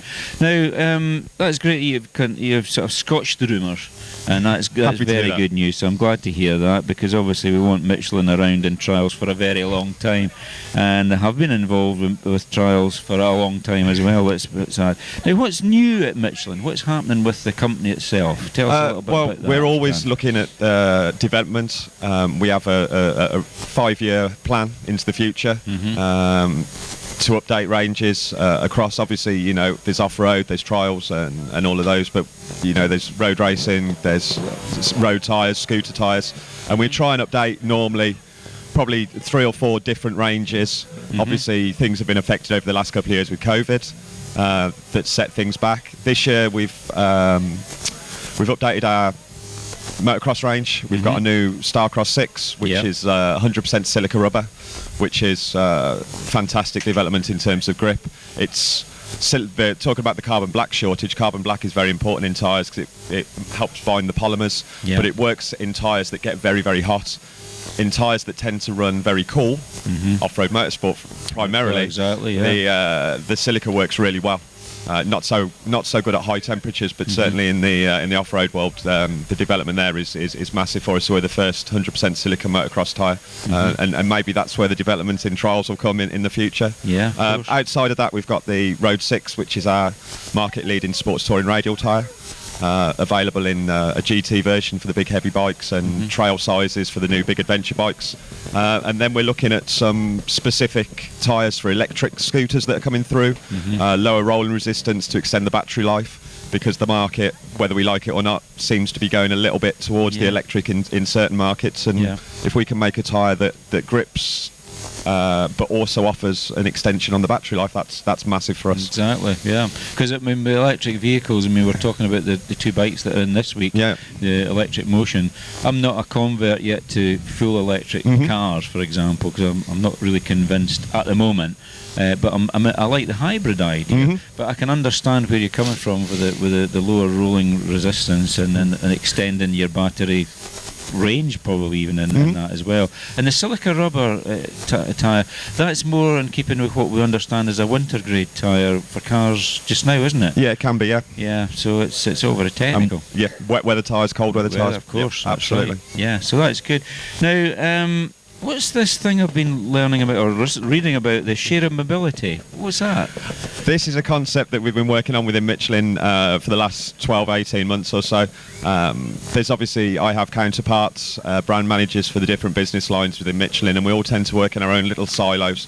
And what we forget is, and it's obviously very evident here, that you've got 300 riders who've come to attend this event. They've all bought their bike in a van. When we walk around, and we did a Parc Ferme study on the tyres yesterday, we'll get the data from that, but we're anticipating probably 80% of the tyres in the paddock will be Michelin. When you go out and look at the vans and the motorhomes and the trucks, it's nothing like that. And it's about, we've got a very captive audience in trials, and it's the same in enduro and the same in motocross. And when you go to these events, you tend to park on a field, unmade surface. If it rains, you're in trouble. A premium tyre like a Michelin will help you get off. And it's about engaging with people and saying, and not just speaking to them and saying, let's talk about trials tyres, but it's also, let's talk about Michelin. Let's have Michelin front of mind, no matter what tyre you're buying, whether it's for your car, whether it's your wife's car, your daughter's scooter, your son's mountain bike. Let's engage with you all the time, so Michelin's always front of mind. And we're very fortunate as a company. Yes, the other premium manufacturers make tyres that go on the same vehicles, but we've also got the gastronomy side with the Michelin star chef that people don't know is the same company that's been that's been around as long as the tyre business.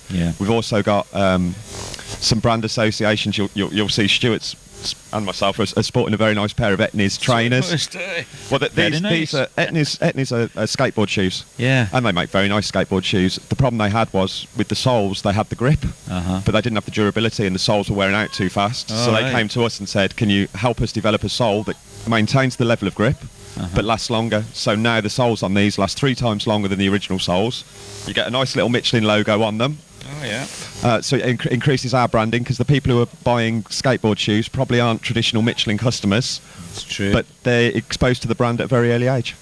Well, I noticed it. I thought it was a corporate thing when I looked down at your feet earlier, and I never really sort of took too much notice of it. But I suppose it's all down to compounds, isn't it? Absolutely, 100%. Same thing as tyres. Absolutely. We've got expertise in rubber compounds and adhesion and grip and all these things. So there is a separate branch to our company called Soles by Michelin that work with different manufacturers. For shoes. Could be running shoes, could be walking shoes. Myself and Stuart got a lovely pair of boots to road test today to see what the grip's like on the bottom when we go out to look at some sections later. we'll feed back to the company on that. But there you go. I mean, I actually do know a guy down in the Scottish borders called Mike Carruthers, and we're speaking at a funeral of a friend of ours not that long ago, about a year ago, Pete Valenti. And we're talking about tyres, and he says, I'll be quite honest. He says, I've got Michelin on my trials bike, I've got Michelin on my mountain bike, and there's Michelin on my wife's car and in my car. I said, so everything you've got? And he said, everything I've got has got Michelin on it. He said, they maybe didn't come supplied, OEM, but he said when it came to change the tyres, he went on the Michelins. And I was quite surprised at that, because I tend to replace the tyres with what it came with. But you always find that the original tyres last a little bit longer than the ones you then put on. It's as if they've got a different compound, or maybe it's just changed in the sort of year that it takes to wear them out. Definitely. Everything's moving on all the time. And talking about sort of flash people with flash footwear, we have with us, of course, Stuart Dozie, the Territory Business Manager for Michelin. Morning, John. Welcome to the Scottish 6 Days Trial, and welcome to Fort William. Thank you so much. Thank you. It's like we've never been away. Well, yeah, true. It doesn't seem like 3 years, does it? Well, it's passed so quickly, and there's so much been going on in the past couple of years, Stuart, that it has sort of absolutely strange times indeed, as they say. Very strange. Now, you've been around the Scottish 6 Days scene for a long, long time. Yes. Not as long as you, though. No. Well, I don't know. You always seem to be here under different guises, because you have worked for a different company before. I did, yes. You were here in support of the trial itself. In fact, you were here at the time where they actually changed over from insisting that riders changed their own tyres to actually handing it over to the support vehicles that were here at the time, because of the fact that they changed over to tubeless tyres on the back, especially. That's right, and it was strange, because that was 90. That's right. When it was the car park was up the other end, which is now Morrison's. Morrison's, yeah. So, and I remember coming up here, and the joke is, I was told by my boss that he wanted me to come up here for a week and do a survey and find out all about it, because at the time we were just coming back into trials. I'd always been an advocate of trying to get back in, because I live on the doorstep of the Scott trial. That's right. So I've been going watching that as a kid, and just was in awe of these guys riding these trials bikes, and so he said, right, you're going up to Scotland. And at the time we were working with the Hamilton Cables, Yamaha. That's right, Peter Stewart. Roger Harvey was the team manager. That's right, it was. So he said, ring Roger and find out where they're all stopping, and go and stay with them. I said, right, okay. So I rang him and he said, oh, yeah, we're staying here. He said, but I'm not sure they've got any rooms. I said, oh, right. He says, but most people stop in the Alex. I said, right, okay. So I phoned up and the Scottish 6 days on. And she went, take that one. She went, well, when's that? And I should have probably twigged then, shouldn't I, that, hang on a minute, you're in Fort William and you don't know when the Scottish 6-day trial is. But anyway, I said, oh, well, these are the dates. Have you got any rooms? She said, oh, yeah, we've got plenty of rooms. Oh, fantastic. So I booked the room. And I was thinking, that doesn't seem right. So I rang Roger back and I went, where's this 6-day trial at? He said, Fort William. I went, all right. I'd booked in at the Alexander Hotel in Inverness. Yeah, so I had to ring back and cancel it. And then when she said, what was your name? Imagine, can't you? So, yeah. So, but I did end up getting into the Alex in Fort William. Yeah. And yeah, so that was a baptism of fire. And at the time, we only had a tube type tyre. We were developing the tubeless. And I came back from there full of it because it was just such a wonderful event. You know, fell in love with it. And I managed to get our PR lady to get interested in it, and she got so interested in it we ended up sponsoring it for 3 years. And then we had the famous party on a Wednesday night up at the moorings, which people tell me was a really good event. From a spectator's point of view, it was. So yeah, so 91 was the first year, and then we came up every year till the year of foot and mouth, which I can't remember.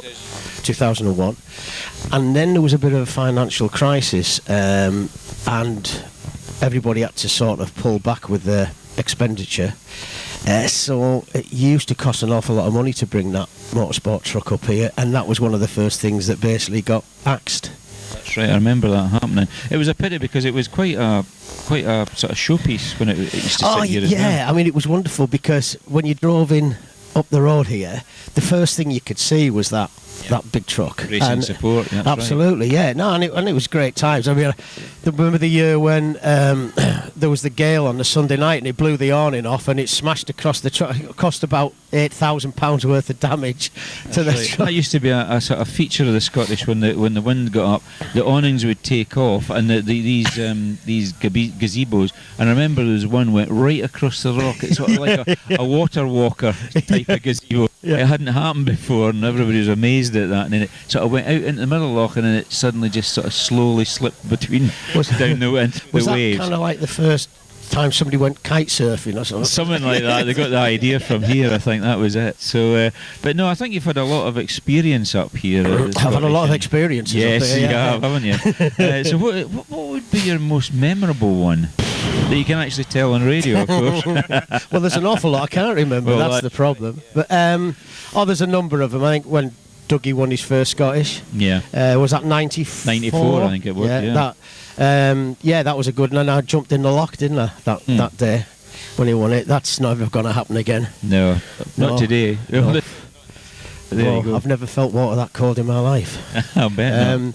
No, there's lots of them. I mean, I've been very fortunate because we're always developing the product. We were working with a lot of riders. Yeah. So, you know, the likes of Rob Crawford, Stephen Merriman. I remember him. He used to ride the Aprilia. Yeah, and then, loads. I mean, and working with the Lampkin family and working with the Rathmulls and people like that who are like, you know, seen as the gods of the trials. That's right, absolutely right. I've been very, very blessed in that to actually do something that I like. Yeah. And I get paid for it. Yeah. Believe it or not. That's not handy. An awful lot. That's handy. Not a lot. No. Not a lot. A new pair of shoes. Well, somebody just said to us this morning, bloody hell, Bros have let themselves go.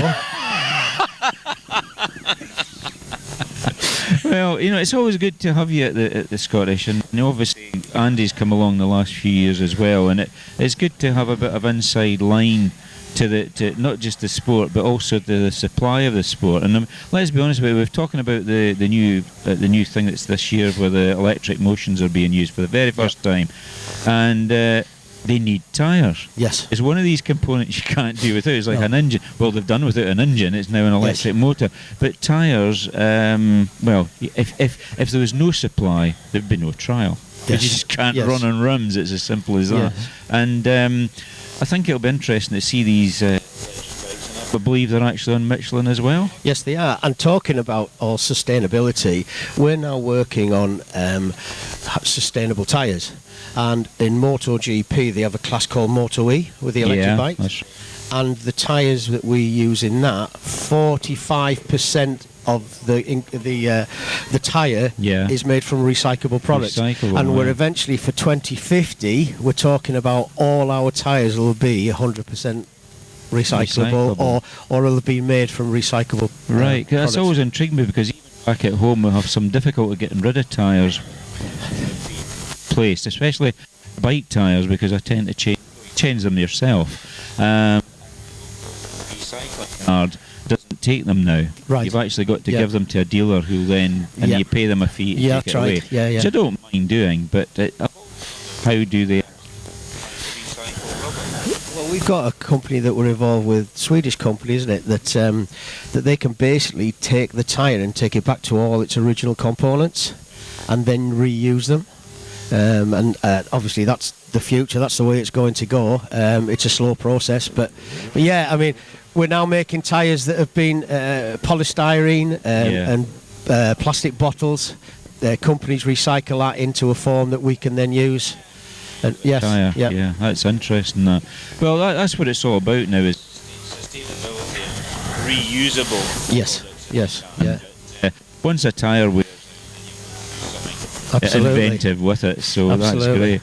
But anyway, we'll let you crack on, because I know that you want to go out and see the sections today, so very much appreciative of hand you over to John Weller. Hold on. Thank you for your continued support with us at Nevis Radio too. It really is appreciated, and without you, we'd struggle to be. Makes our life a bit better. You're more than welcome. Yeah, and hope we bring value to what you're trying to do as well. Absolutely, it's getting the Michelin branding out there. Obviously, we're very known in the trials world, but you know we've got to keep banging the drum and around the whole this share mobility thing. You know, Michelin, and you know, the audience that listens to your show is maybe not the trials aficionados. So there's a lot up here. There is. There's a lot up here. Indeed. We'd better go get our big coats on, hadn't we, and go and watch some action. Oh, I might just put a coat on, but no, thank you. It's really appreciated. You're most welcome. There you go then, the guys from Michelin Tyres, one of our main sponsors. It's always great to catch up and actually see what is evolving in the way of the industry, because I mean it is so complex. You just think it's a bit of rubber, but what goes into that bit of rubber to give you that grip? Very technical, the whole thing, the whole setup, and I mean it's great that we'll have Michelin on board here for the outside broadcasts and have the likes of Andy James, who's the, as I say, the brand manager, Two Wheel Products, and Stuart Dozie, the territory business manager, coming in, because their knowledge is second to none. And there's more to Michelin than trials tyres, of course, and that's what we're here to do this week, is to promote the sport, promote the Scottish 6 Days trial. And we've heard more about Michelin's other products as well, and I was really taken by the fact that they're even down to footwear, developing the rubber soles of the footwear as well. So it just shows you that there's more to Michelin than just tyres. It's as simple as that. So I think that just adds another perspective to the company itself, which has been on the go for over 100 years, I believe. The famous bibinum, that's the symbol. When you look back on that, that's been used for a mighty long time. You never guess what my nickname at school was? No. Yeah, you would now. Let's leave it there, shall we? And there was another brand which had a rather robust figure as well. Yeah, that's true, yeah. So there we go. I think we need to play some music, don't we? Yeah, we've also got some weather to do. But I know. Well, I'll tell you what, do some music, come back, and we'll do the weather very quickly, and maybe not do it at the start of next hour. Okay.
For the players. The tyre is such an important part of your bike. It's the only part which touches the ground. And when you get that perfect combination, it's hard to beat. The Michelin tyres have been perfect for me. I've been running the DH22 on the front and the DH34 on the back, and it's a really good combination between grip and rolling speed. It's hard to find a tyre which has both the grip and the durability and not wear out. It means less tyre changing, less putting air in your tyres, less putting tyre sealant in your tyres, and it's just easier for me as a professional. It just does what I want it to do. It's not doing anything funny, and they've been durable. I've ridden them on some really rough terrain and I haven't had any punctures yet, but to last long as well, it's ideal really.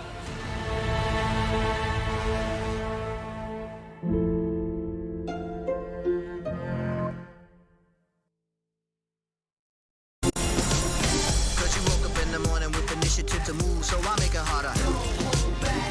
Think about it, so many people do be cool and look smooth. The world time has come to. Cause you woke up in the morning with initiative to move, so I make it harder. Think about it, so many people do be cool and look smooth. The world time has come to. You woke up in the morning with initiative to move, so I make it harder. Think about it, so Brighter spells increasing during the afternoon in the south and the west, with temperatures lifting into the high teens across Loch Harbour.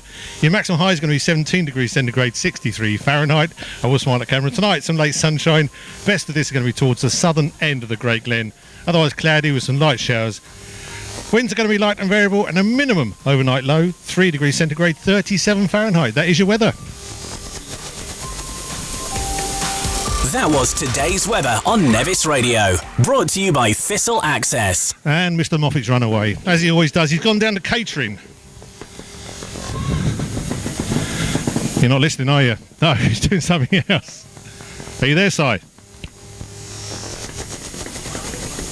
He's probably gone for a comfort break himself. Anyway, it is day one. It is 6 days trial. We are down at Parc Ferme in the car park. We've got a team down here. We've got Sean. Do you want to come and say hello? Very good morning, Sean. Come and say hello. Say hello.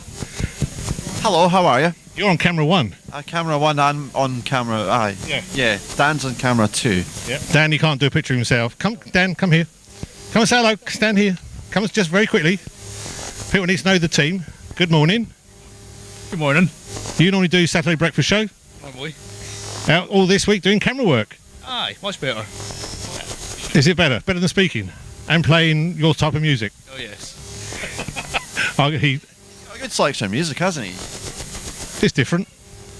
It's, well, aye. I'm not... Well, I'll tell you what, do you want to choose a tune then? Sorry, I'm back. Oh, you have to come back to me on that one. Can't off the top of my head. He wants the hot stepper. Hey-o, Red Hot Chili Peppers. There we go. Red Hot Chili Peppers. Red Hot Chili Peppers, hey-o. Hey-o, you got that one? Yeah, sorry, I'm back. I was on the phone.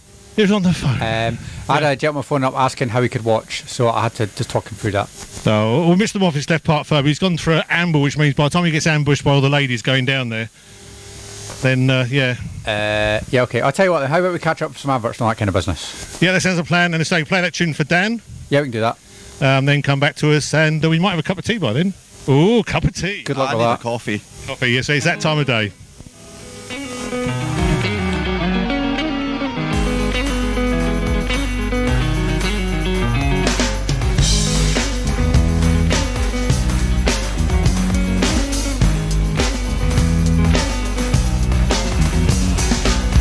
To decide that the things that I tried were in my life just to get high on.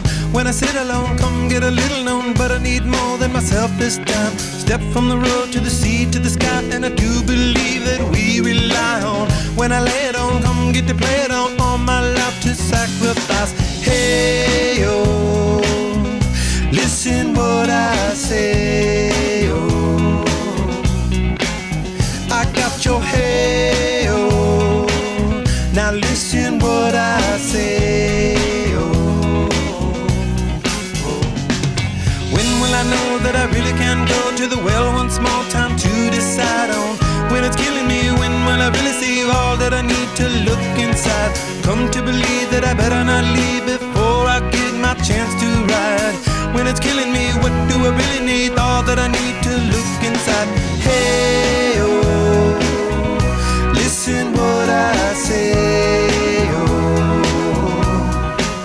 come back and hey, oh, look at what I say, oh.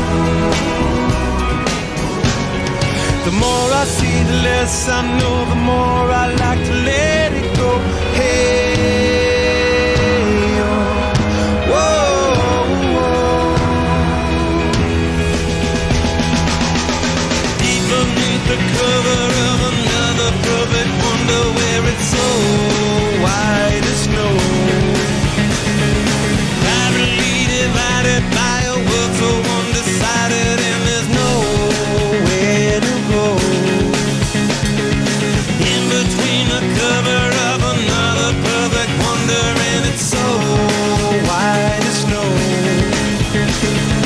running through the field where all my tracks will be concealed, and there's nowhere to go. Oh! Been running the DX22 on the front, and it's been really good combination of grip and roll and speed. When to descend to a man for a friend, all the channels that are broken down. Now you bring it up, I'm gonna ring it up just to hear you sing it out. Step from the road to the sea to the sky, and I do believe what we rely on. When I lay it on, come get to play it on, all my life to sacrifice. Hey, oh, listen what I say, oh, I got your hey, oh, listen what I say, oh.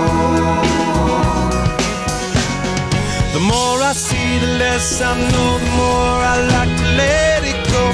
Hey, oh, whoa, whoa. Deep beneath the cover of another perfect wonder, where it's so white as snow,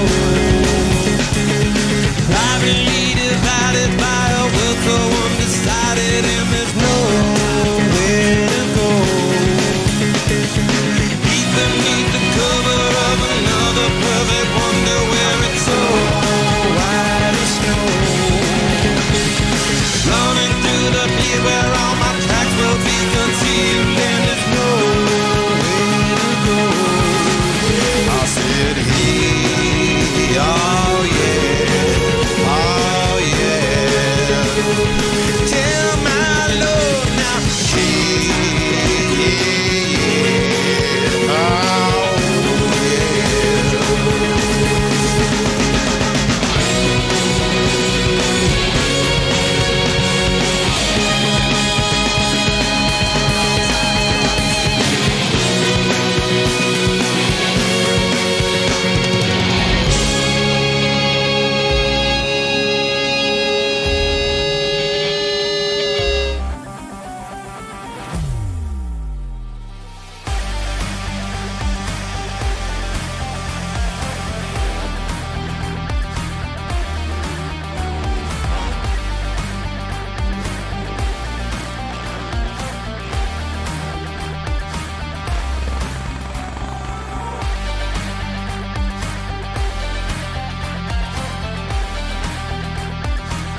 the gap between businesses and schools. The Scottish 6-Day Trial on Nevis Radio is sponsored by Michelin and Trial Magazine. And we're back, and catering facilities have been arranged, I understand.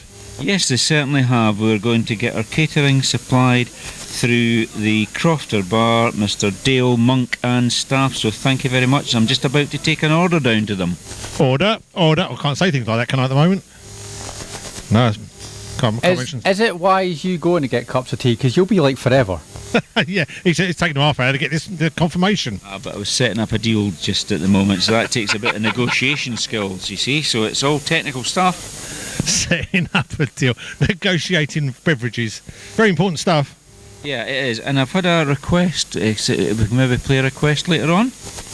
Play a request whenever you want, aye? Well, whenever you want. It's for Carol Dable, the auntie of James Dable, the 2019 winner of the Scottish 6 Days Trial. She would like, it's a Neil Diamond one. I've forgotten which one it was. Oh, which one? Oh, no. Don't you be one of them people that requests a tune and don't know what it is. Well, I know it's Neil Diamond. Yeah. Right. Crackling Rosie. Sweet Caroline. It's either one of those. Forever in Blue Jeans. That's a good one. That's the three common ones. Yeah, that one will do, I think. that one. What the heck? You can't just say that would do. She likes Neil Diamond. It's that era. There's a lady looking for you as well. She's got a photograph to show you. There she is, the lady there. That lady there, poking her face through there. Yeah, she's trying to track you down. You're wanted, aren't you? The lady's always chasing you. Man, I'm a wanted man. Well, does Jean know about this? I mean, you're a bit of a babe magnet. Well, no, I don't think so, but I did hear about this lady wanting to show me some pictures, so what I'll do is I'll take the orders. Maybe you didn't put the towels in the right place or something. Well, maybe.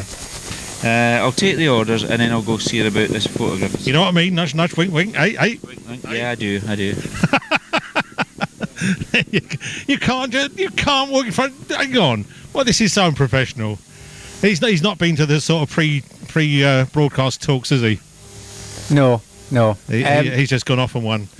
But there you go. I'm John Weller with John Moffat, who's now taking the food orders. We've got Simon Abley at the studio, Mrs. W doing the technical stuff, Sean, camera operator and technical stuff, and Dan just being down with his hands in his pocket ordering his food.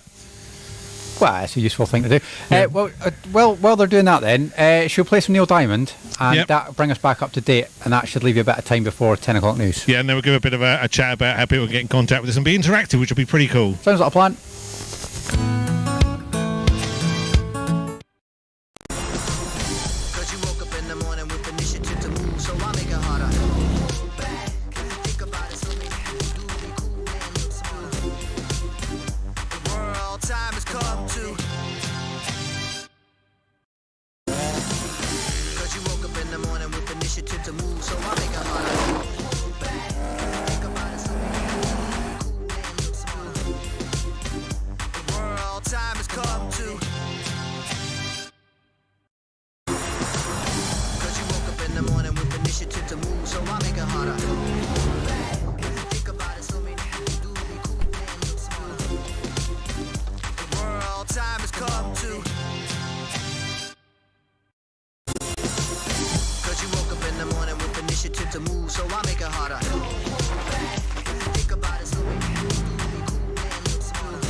For the players.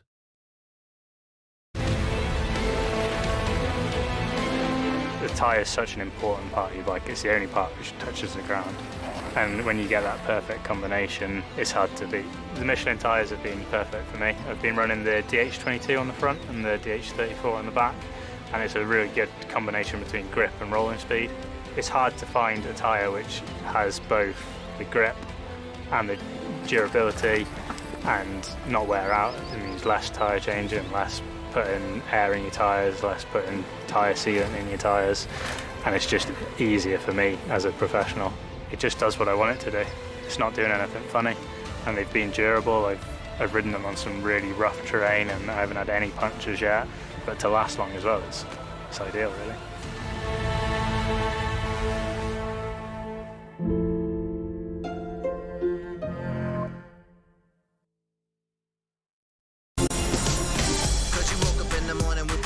To move, so I make it harder. Think about it, so many people do be cool and look smart. The world time has come to. Cause you woke up in the morning with initiative to move, so I make it harder.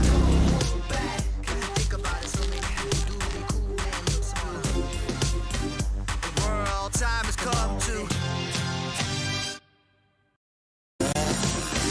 You woke up in the morning with initiative to move, so I make it harder.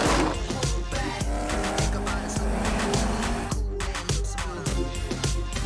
The world time has come to. Cause you woke up in the morning with initiative to move, so I make it harder. Think about it, so many people do be cool and look smart. The world time has come to. You woke up in the morning with initiative to move, so I make it harder. Think about it, so Workforce West Highland, bridging the gap between businesses and schools. This is day one of the Scottish 6-day trial. I'm not going to lie, it's been quite a long day one. I've got to be honest, this is start very early, but we're getting there now. We're fast approaching the final hour. It's 9.5 minutes to 10 o'clock. Mr. Moffat, he's ambling up and down the car park looking for food and beverages and things. He's been accosted by ladies giving him a load of photographs. So, yeah, I'm back here. There's the seat. The seat is empty. There's no Mr. Moffat. So I don't know what to say, really. He just abandoned you then? He's just decided now's the time to go and get the food. He's going to get it. He's taken the orders, used his best handwriting as well so we can actually understand it. Oh, that's nice. But how long it's going to take and how hot it'll be by the time he gets back here, that is another question. We'll just recap a few things then. So first and foremost, Morrison Plumbers would like to say good luck to everyone taking part, and also especially Rider 219, which they're supporting as well. Good morning to Morrison's Plumbers. Indeed. And if people do want to get in touch with us, you can WhatsApp the studio 01397 706 100. You can phone the studio on the same number 01397 706 100.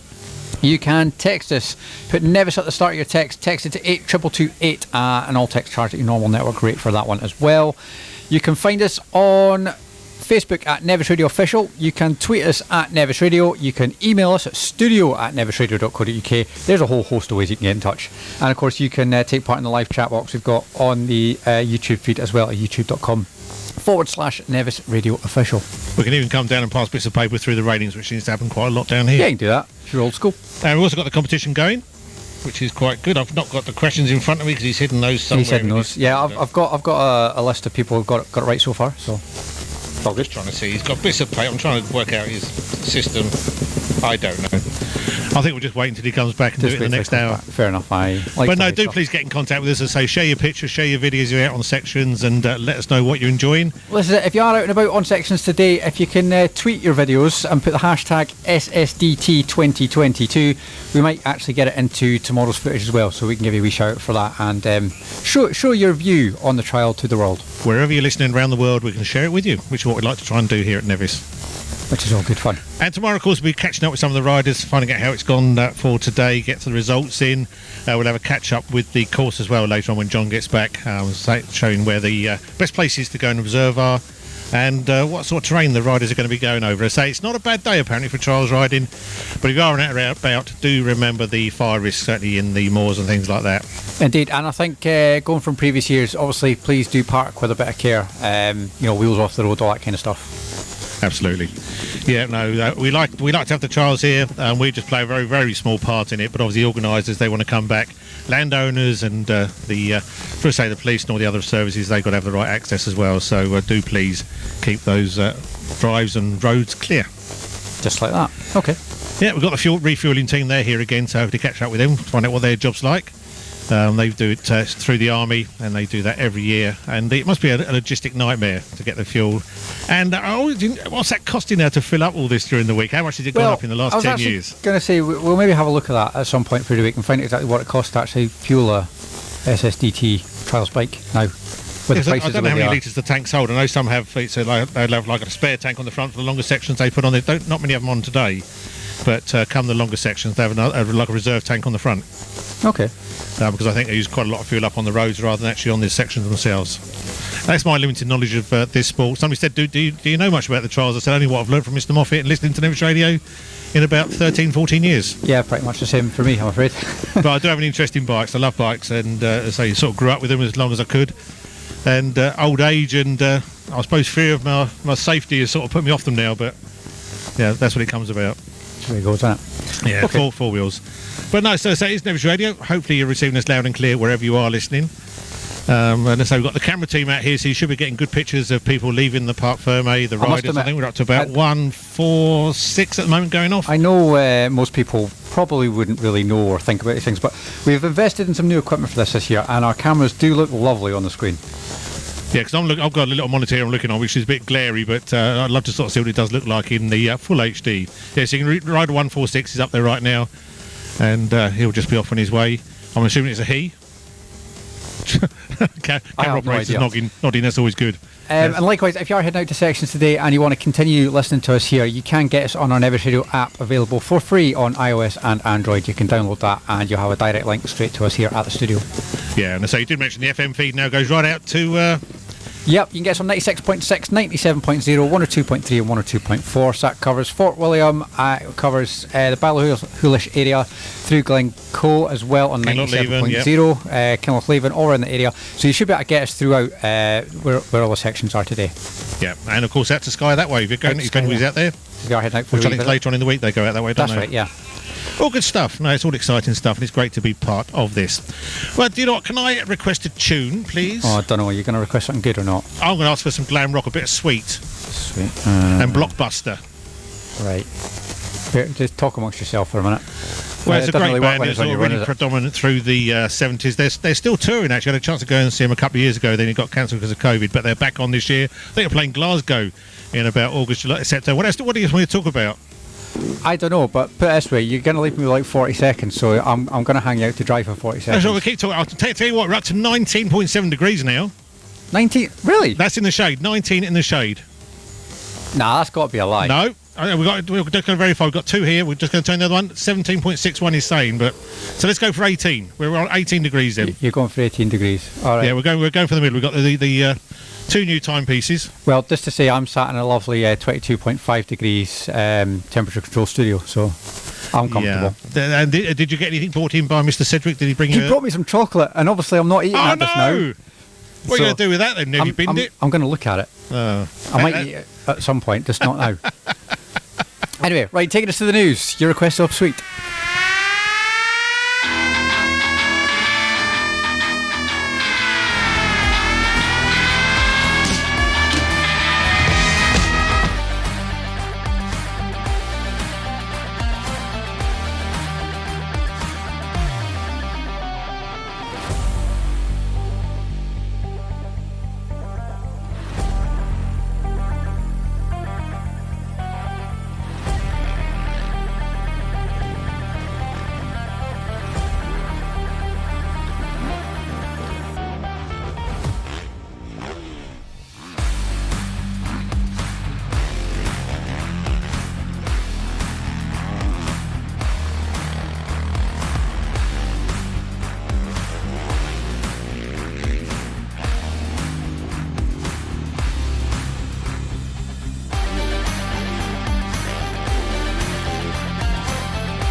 For the players.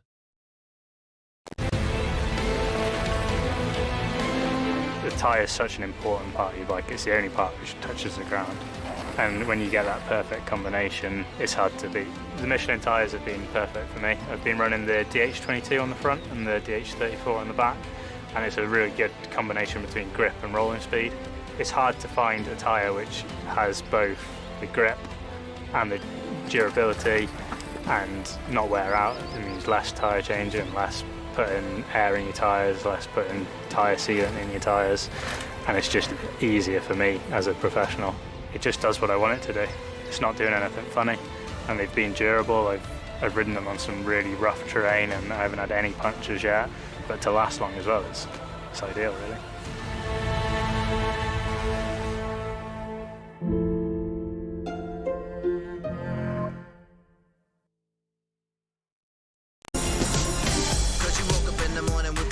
To move, so I make it harder.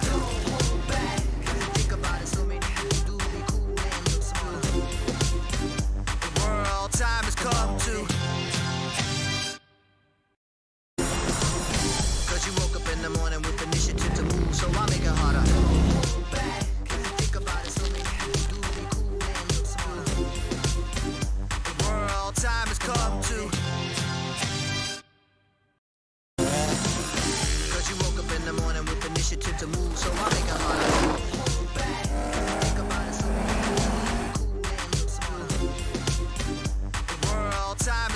too. Cause you woke up in the morning with initiative to move, so I make it harder. Think about it. This is day one of the Scottish 6-day trial. Live from Parc Ferme in Fort William, Nevis Radio broadcasting to you on this lovely, lovely Monday morning. 21 degrees, my thermometer's now saying. That lies. Honestly, that lies. It's not 22 degrees out there. Well, Your we've got, thing is in the wrong we've got place. between 19.1 and 21.1 because one's a bit more in the sun than the other one, so we're going to go for 20 degrees. No chance. No, I'm sorry. Yeah.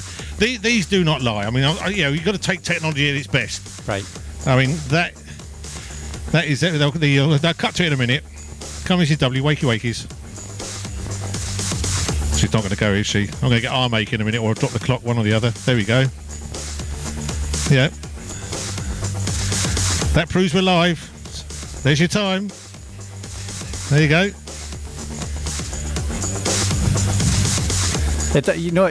You're like 20 seconds behind on the audio. Yeah, I know. We're working on that. That's why we left it up there so you could actually catch up and we could catch up. Okay. Yeah. 21.1. Okay, very good. Yeah, 10:03.8 seconds. Well, they say Mr. Moffat, he's not back. He's not going to be back for another 10 minutes, I don't reckon. Are you surprised? He's gone.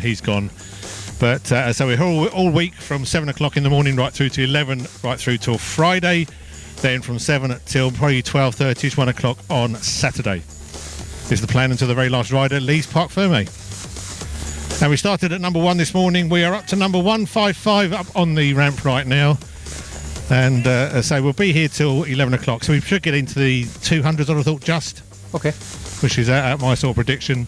And when Mr. Moffat gets back, we'll have a look at the route and things like that. Fair enough. That's the plan. In my head, I've got a plan. Lots of photographers down here. There's a real buzz, actually. Nice atmosphere building. A lot of relaxed faces. After a couple of years of not having it going on, it's nice to have these things going on. Definite. No, it is. It's there's a guy I know quite well. Putting a new. What is he doing? New brake panel. Oh well, got to be done, I suppose. It's all good stuff. Maintenance already happening. Oh, the days driven through the town yesterday. Did you get a chance to spectate on that at all? Me? No, I was driving. I was up the way. Going back up road? Yep. I don't know why I say that. Back up road. I'm not going to go into doing regional impressions because last time I did that I got into trouble. I don't try. That's the trouble. They just come out. I was on the MS Maud yesterday morning. Oh, that's right. So there was a cruise ship. And chatting to the captain who was from Norway, and it's Hurtenbergen. I just did it in that accent, and he looked at me. I thought, okay, Hurtenbergen. And you didn't get chucked off? I said, was that close? He said, yeah, that's very close. Actually, thought he actually looked quite like my accent. Now, obviously, look! Follow the food. You've obviously recorded an interview there, but did you get to do the thing? No. Got it. It was, by the time we sort of done the chats and all this sort of stuff, it was getting quite late. And he decided we sounded at that sort of point of the day, they'd probably think it's a major alarm, they bring everybody back. Okay, fair enough. So we ummed and ahed, but he was almost going to do it, but I think because he wasn't really prepped for it. But it's actually really, really nice on there, really nice captain. And Captain Eric. For any folk that are listening or watching, basically every time there's been a cruise ship in the town that we've gone and had a wee chat with, we've generally tried to toot the horn. Yes, or the whistle, as we like to call it in the maritime thing. Yeah. All right. Okay. We don't toot the horn; we blow the whistle. Right. But no, actually, a really nice ship. Really nice. Met up with a lot of the passengers on there to have chats to them, and they sort of wondered what was going on because we got treated really nice food and drink came out and made very, very welcome indeed. Very nice. So thank you to Sarah and all the gang at the Fort William Shoreline and Marina Community Interest C. What's the other C? Company. Yeah, that's what C stands for. Oh, C, signora. See, another accent for you. Fair enough. No, but it was really good. So, and of course, it's quite busy down here, and the people coming off the ship were wondering what was going on. They thought it had been laid on special for them, I think. Well, yeah, kind of. Like a big welcome committee of lots of bikes. Yeah, just what you want. And it was chaos down there, I'll tell you, because I thought, I won't be that busy. Oh, it was. It was. Anyway, the teas have arrived. The food's arrived. He's sniffing stuff now. Sniffing stuff. It's like a fox. Anyway, right. A feral fox. Shall we play a tune and then do some weather? Yeah, Mr. McCartney had a tune. Hang on, Sean, over, come here. Sean had a tune for you. All right. Tune. Right, so you know where this is going to go. Ian Rickbecker, tell me something good. Yeah. Yeah, he's going to get that. And then we'll come back. We will do the weather very quickly. No, have a recap. I can't type you in. Hang on. Have a look at the route. Where is it? I don't know. There it is.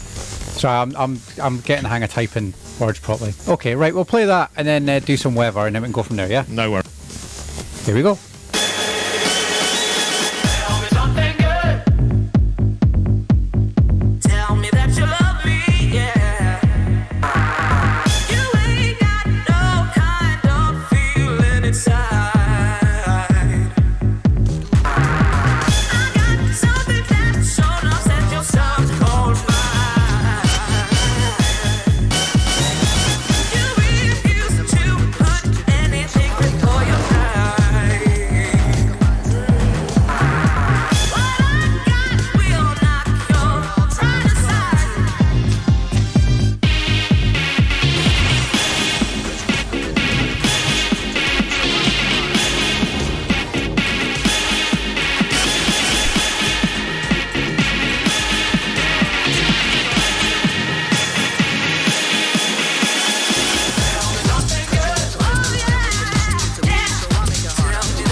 Today's weather on Nevis Radio.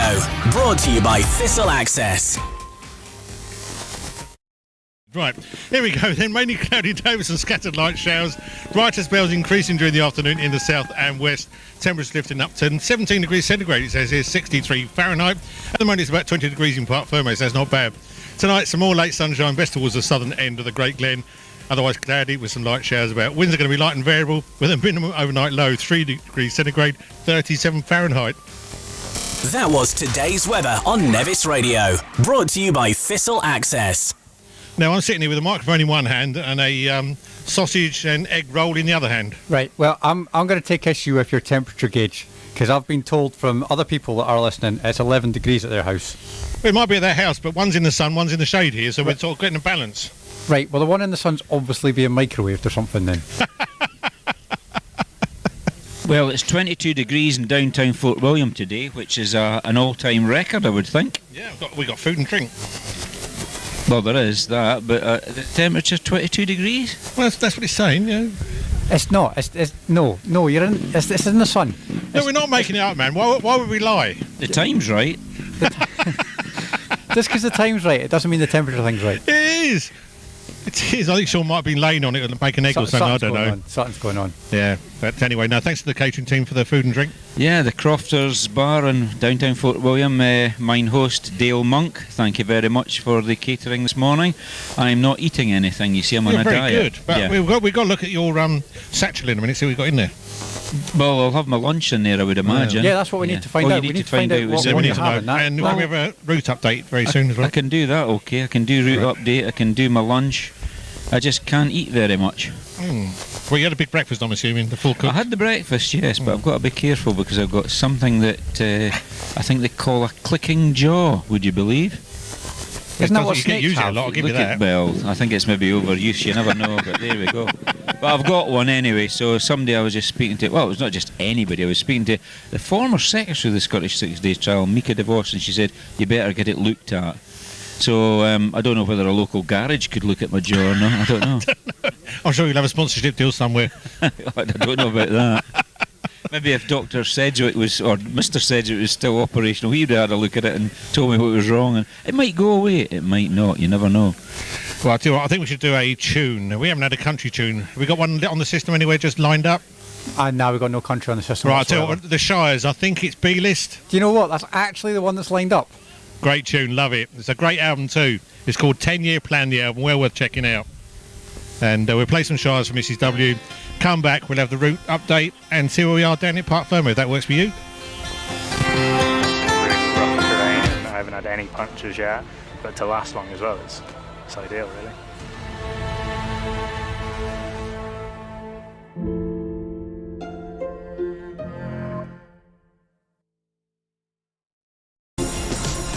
Cause you woke up in the morning with initiative to move, so I make it harder. Think about it, so many things do be cool and look smart. The world time has come to. Cause you woke up in the morning with initiative to move, so I make it harder. Think about it, so many things do be cool and look smart. The world time has come to. Cause you woke up in the morning with initiative to move, so I make it harder. Think about it, so many things do be cool and look smart. The world time has come to. Cause you woke up in the morning with initiative to move, so I make it harder. Think about it, so many things do be cool and look smart.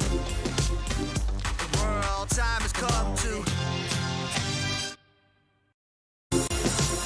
Cause you woke up in the morning with initiative to move, so I make it harder.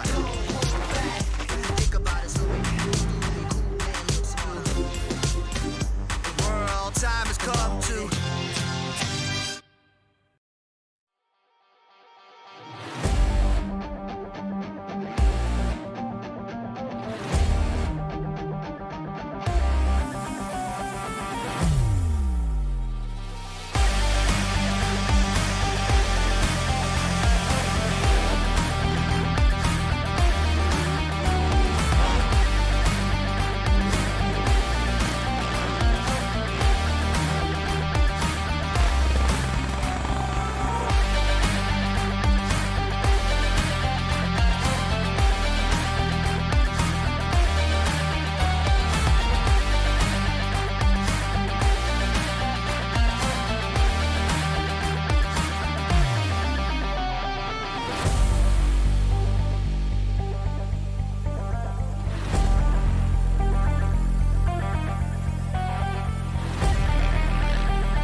by Lochaber Chamber of Commerce. Working for business in the outdoor capital of the UK.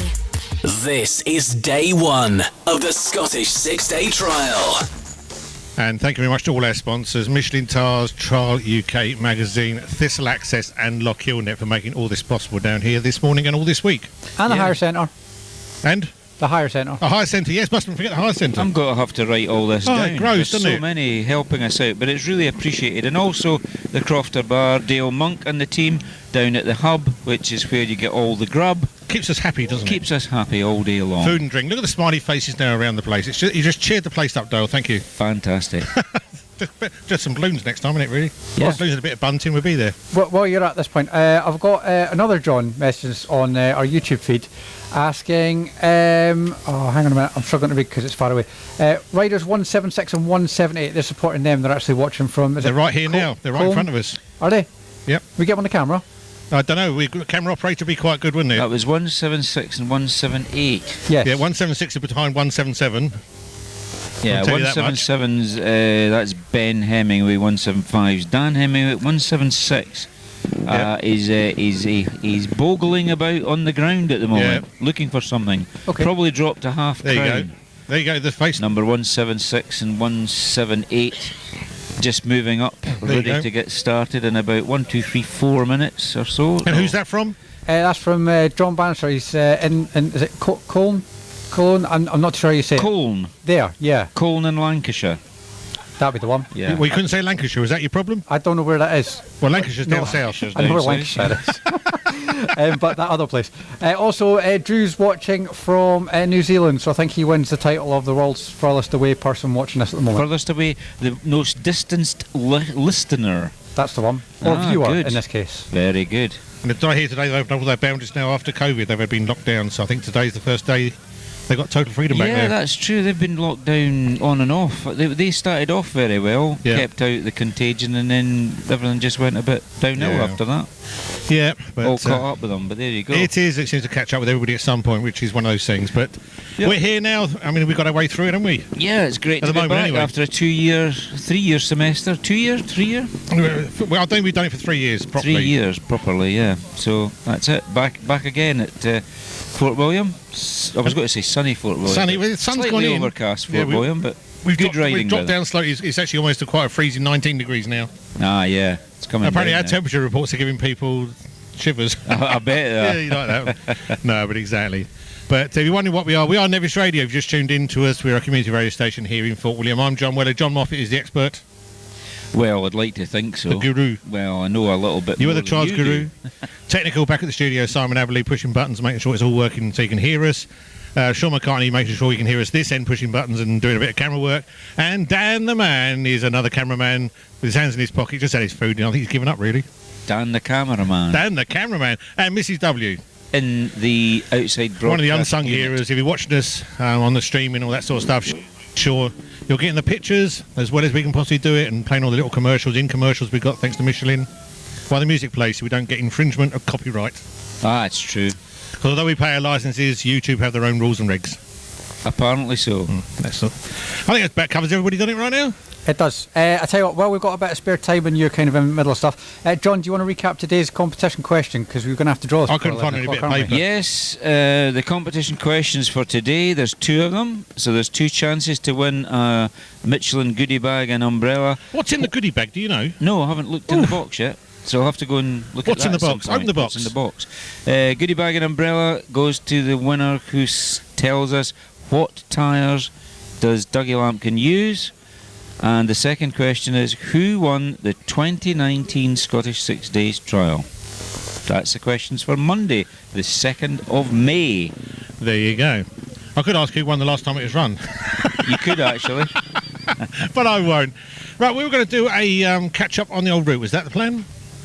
It was the plan, yes. It was the plan. We did have a plan. Yeah, one of those the first section this morning, the first rider was out there at 7:40. That's Corrina Cloyce, which is just outside the town. But the most accessible sections this morning would be Leenachan, which is the Nevis Range, just outside the Nevis Range car park, just outside the town in the north of the town. First rider was there at 8 o'clock, which is now 2.5 hours ago almost. So the riders will be making their way through there pretty rapidly.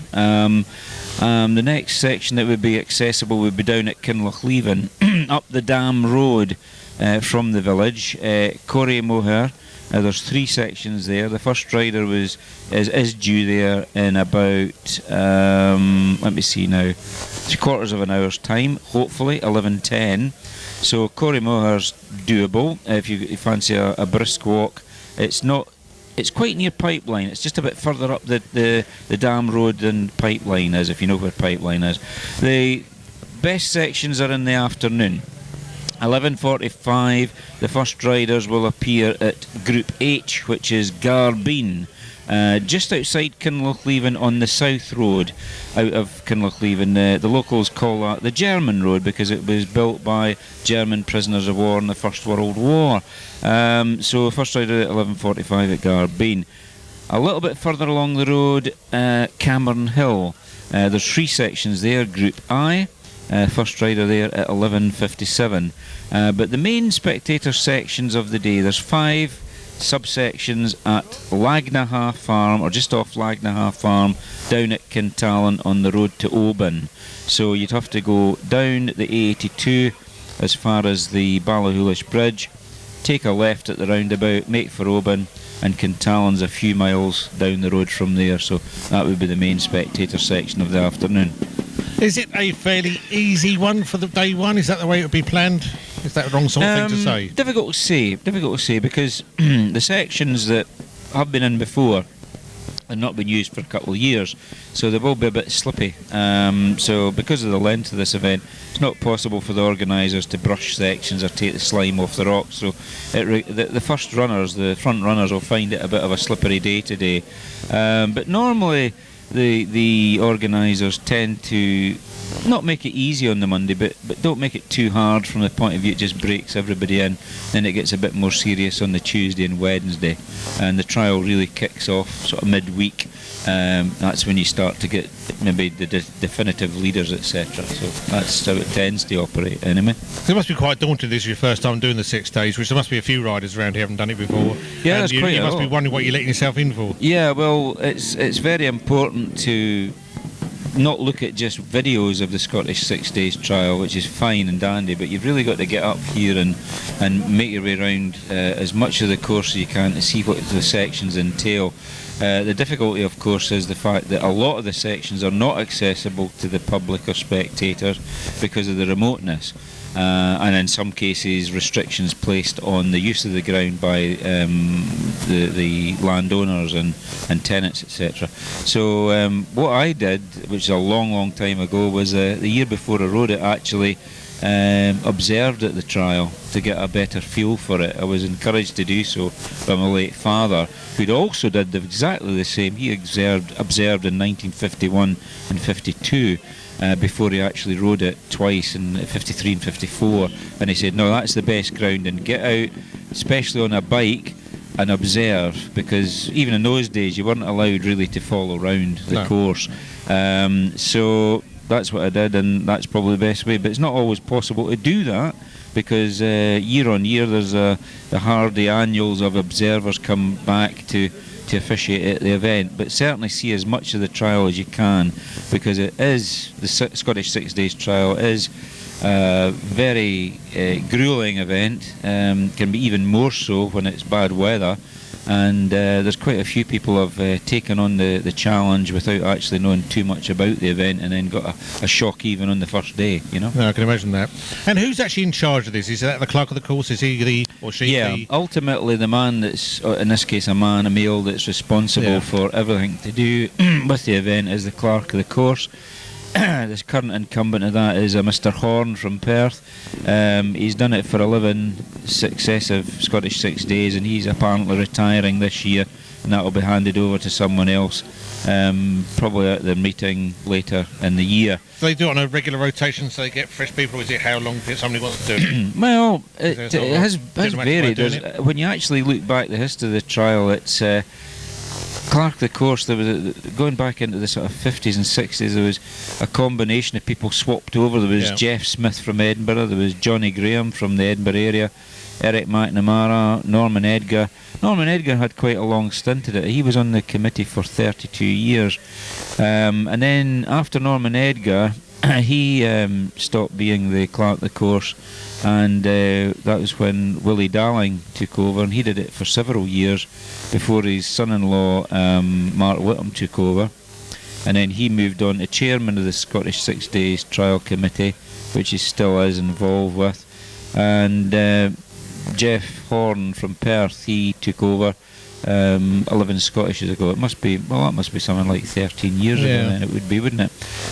So yeah, it's just succession, you know, to keep the thing going. You've got to have somebody willing to do that, but it's quite a demanding role, because you're wholly responsible for the running of the event, so he's in charge of the whole event, so buck stops there. Something goes wrong, it's on his shoulders. No, exactly. And that applies not just to the Scottish 6 Days, of course. On all races. Every competition, motorsport competition, there's always a Clark of the course.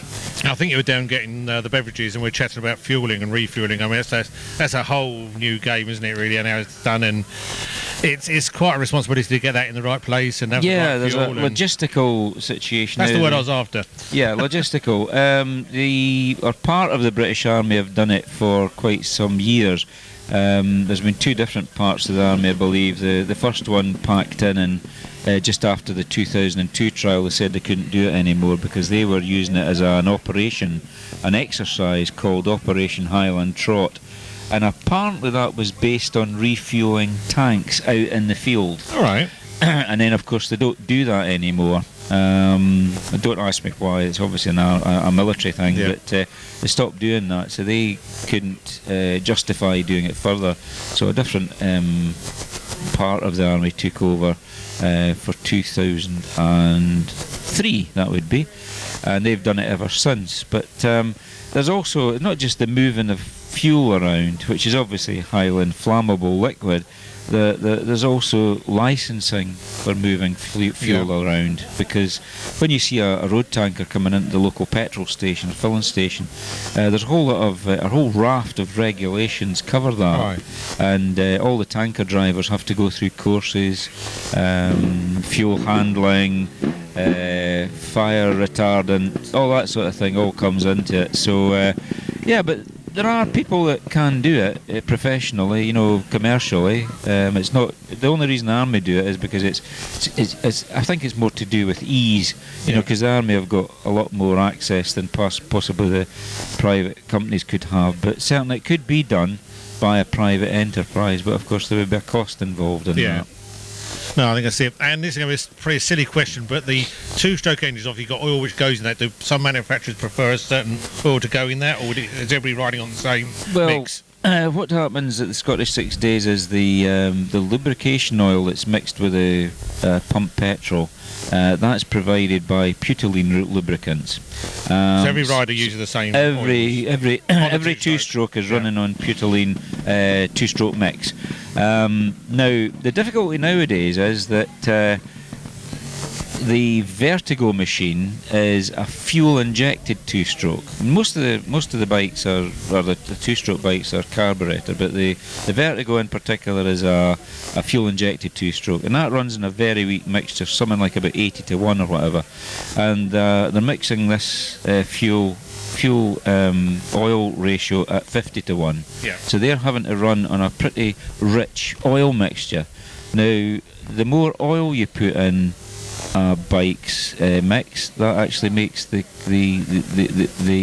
carburation weaker. Yes. Because you're taking up more space with the oil. So the Vertigo is designed to run on something like 80 or 85-1, something like that.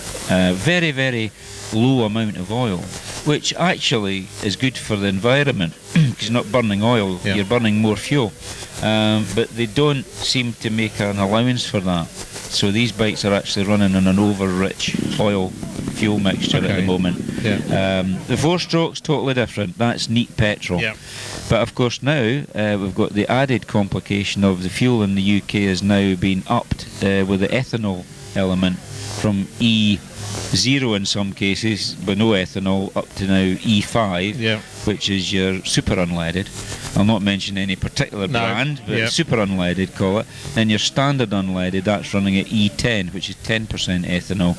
And without being contradictory, that is causing problems with older vehicles. Well, some engines don't like it. They weren't designed for that. No, they weren't designed to run on ethanol at all. And but some vehicles are. But the E10 is quite aggressive. It can virtually melt the innards of certain fuel delivery systems, degrades them significantly.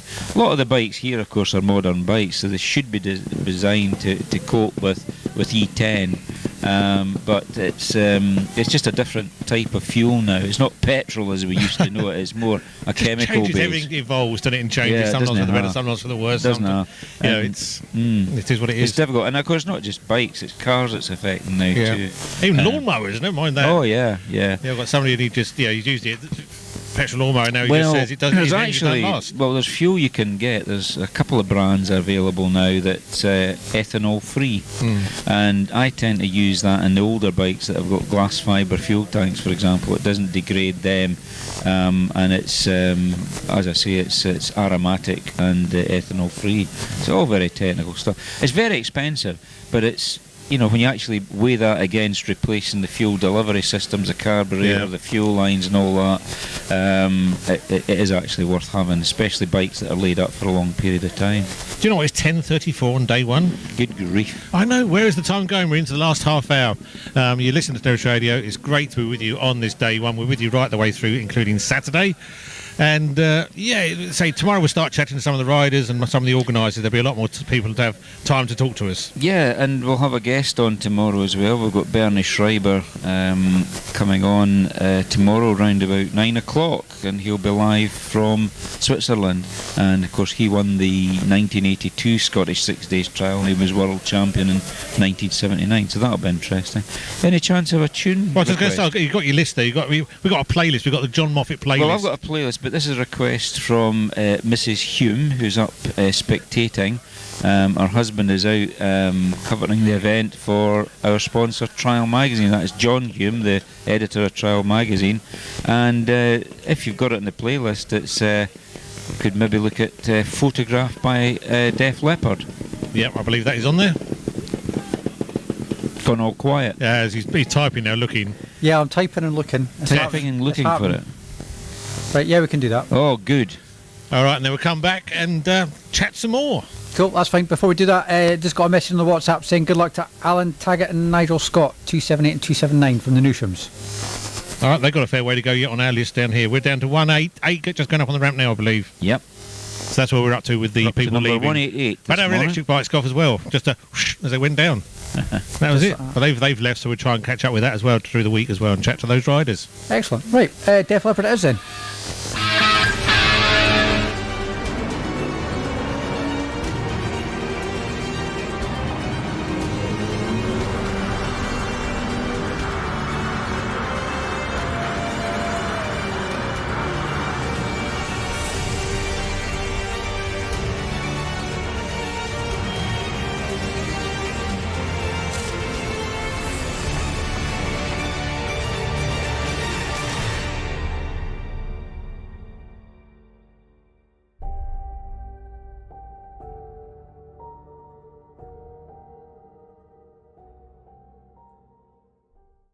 For the players. The tyre is such an important part of your bike. It's the only part which touches the ground. And when you get that perfect combination, it's hard to beat. The Michelin tyres have been perfect for me. I've been running the DH22 on the front and the DH34 on the back, and it's a really good combination between grip and rolling speed. It's hard to find a tyre which has both the grip and the durability and not wear out. It means less tyre changing, less putting air in your tyres, less putting tyre sealant in your tyres, and it's just easier for me as a professional. It just does what I want it to do. It's not doing anything funny, and they've been durable. I've ridden them on some really rough terrain and I haven't had any punctures yet, but to last long as well, it's ideal really.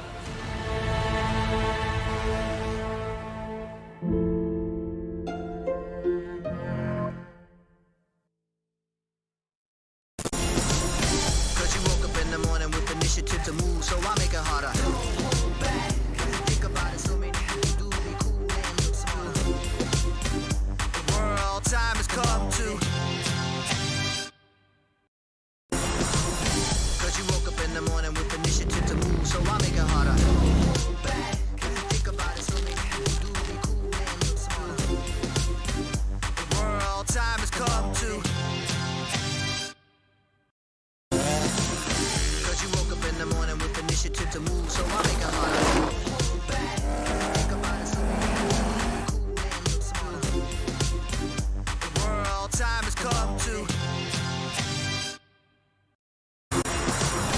Cause you woke up in the morning with initiative to move, so I make it harder. Think about it, so many things do be cool and look smart. The world time has come to. Cause you woke up in the morning with initiative to move, so I make it harder. Think about it, so many things do be cool and look smart. The world time has come to.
Lochaber Chamber of Commerce, working for business in the outdoor capital of the UK.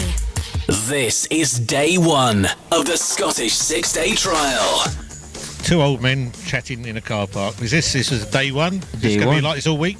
Yeah, I didn't know what day it was there. I was saying, what was Saturday? When was that now? Yeah. It all goes into a blur because early rise, 6 o'clock, down for my breakfast, slightly late, rush. You didn't rise until 6? I didn't. I'd have an hour ahead of you by that point. Well, I know that after I read your text. We'll be there for 6:15. I'm going, well, I won't. I'll never get up at 5. The team was here, though. The Nevis Radio team. I actually did wake at 3 o'clock. I don't know why, but I remember looking at my Did you have to trot the little room? Was that? No? Hey? Did you trot the little room? No, I didn't. No, I never do that. No, all right that way. Yeah, you get to a certain age, don't you? And well, I'm at a certain age now, and it's still all right, so I can't complain. Can't complain. Anyway, away from our problems at night, it is great to be with you. We're watching the bikes leaving. I say we start off at number 1. Number 191 is just leaving the ramp now. We've got any names or anything like that? Have you got? Well, we'd have if I got the list out. Yeah. You haven't, have you? You're Hold not. on a minute. Oh no. Oh dear, it doesn't change year to year. You just can't get the star. Yeah, just can't. Not for what we pay. No. Whatever did you say? It was 191. I think it's on the ramp. Well, 191 on the ramp, right? I believe you. Well, is that 191? Oh, no, 194 now is on the ramp. Oh, right. Well, 194 is Malcolm Summers. Now, he is down in the programme as Malcolm Summers, England. He's actually a Scotsman. He's from Kennaway in Fife, but he's in the British Army now, so I think they made a wee mistake. So, Malcolm Summers, 194, just ready to start. He's on a MRS Sherco, Malcolm Rathmore Sports Sherco. 195 behind him, Sam Sanderson, who's ridden the trial before, also an army rider. Newcomer Paul Kingswood, followed by Matthew Haig, 197. Sam Cave 198, and Phil Whiffen 199. Down as Army, but I didn't think he was in the Army now, but maybe he's riding for them. Anyway, Richard Penfold is 200. So that'll be in a few moments' time. After about 6 minutes, we'll be up to number 200. We're getting through the bikes right enough, but there's 288 today, but we'll be finished at 11 o'clock, which is in about 12 minutes' time. No. Yeah, something like that. 12 minutes' time, something like that. We hope people who have come up to Fort William today on the holiday will maybe be able to see some of the action. If you're not into trials, it's worthwhile just having a look, seeing it's here. Why not? And those who have come year after year after year, we hope you enjoy the 2022 edition, because this is the first edition of the Scottish 6 Days that we've had since 2019. Yeah, I mean, I've got a couple of friends, and they say, "Oh no, not them riding around the roads again, getting in the way." I mean, it's one of those things that it's a week to sum me up. This is a world heritage competition in a way, isn't it? It's got so much recognition. They say it's the best trial in the world. Yeah, it's certainly the most difficult trial in the world, especially to win, because it's 6 days. Most of the other trials are 1, maybe 2 days, but the Scottish 6 Days is unique in that.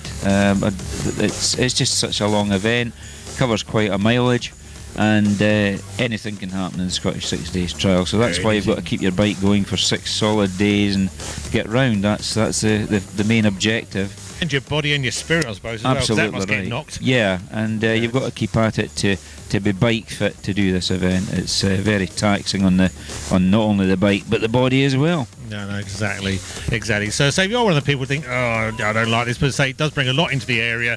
And it spreads that Fort William is this outdoor capital. That's what it's titled as. Yeah. It's got so much within. And it is an outdoor sport. It always has been. I mean, it is a sport. I mean, people say, "Oh, it's not a sport. The bike does all the work." No, far from it.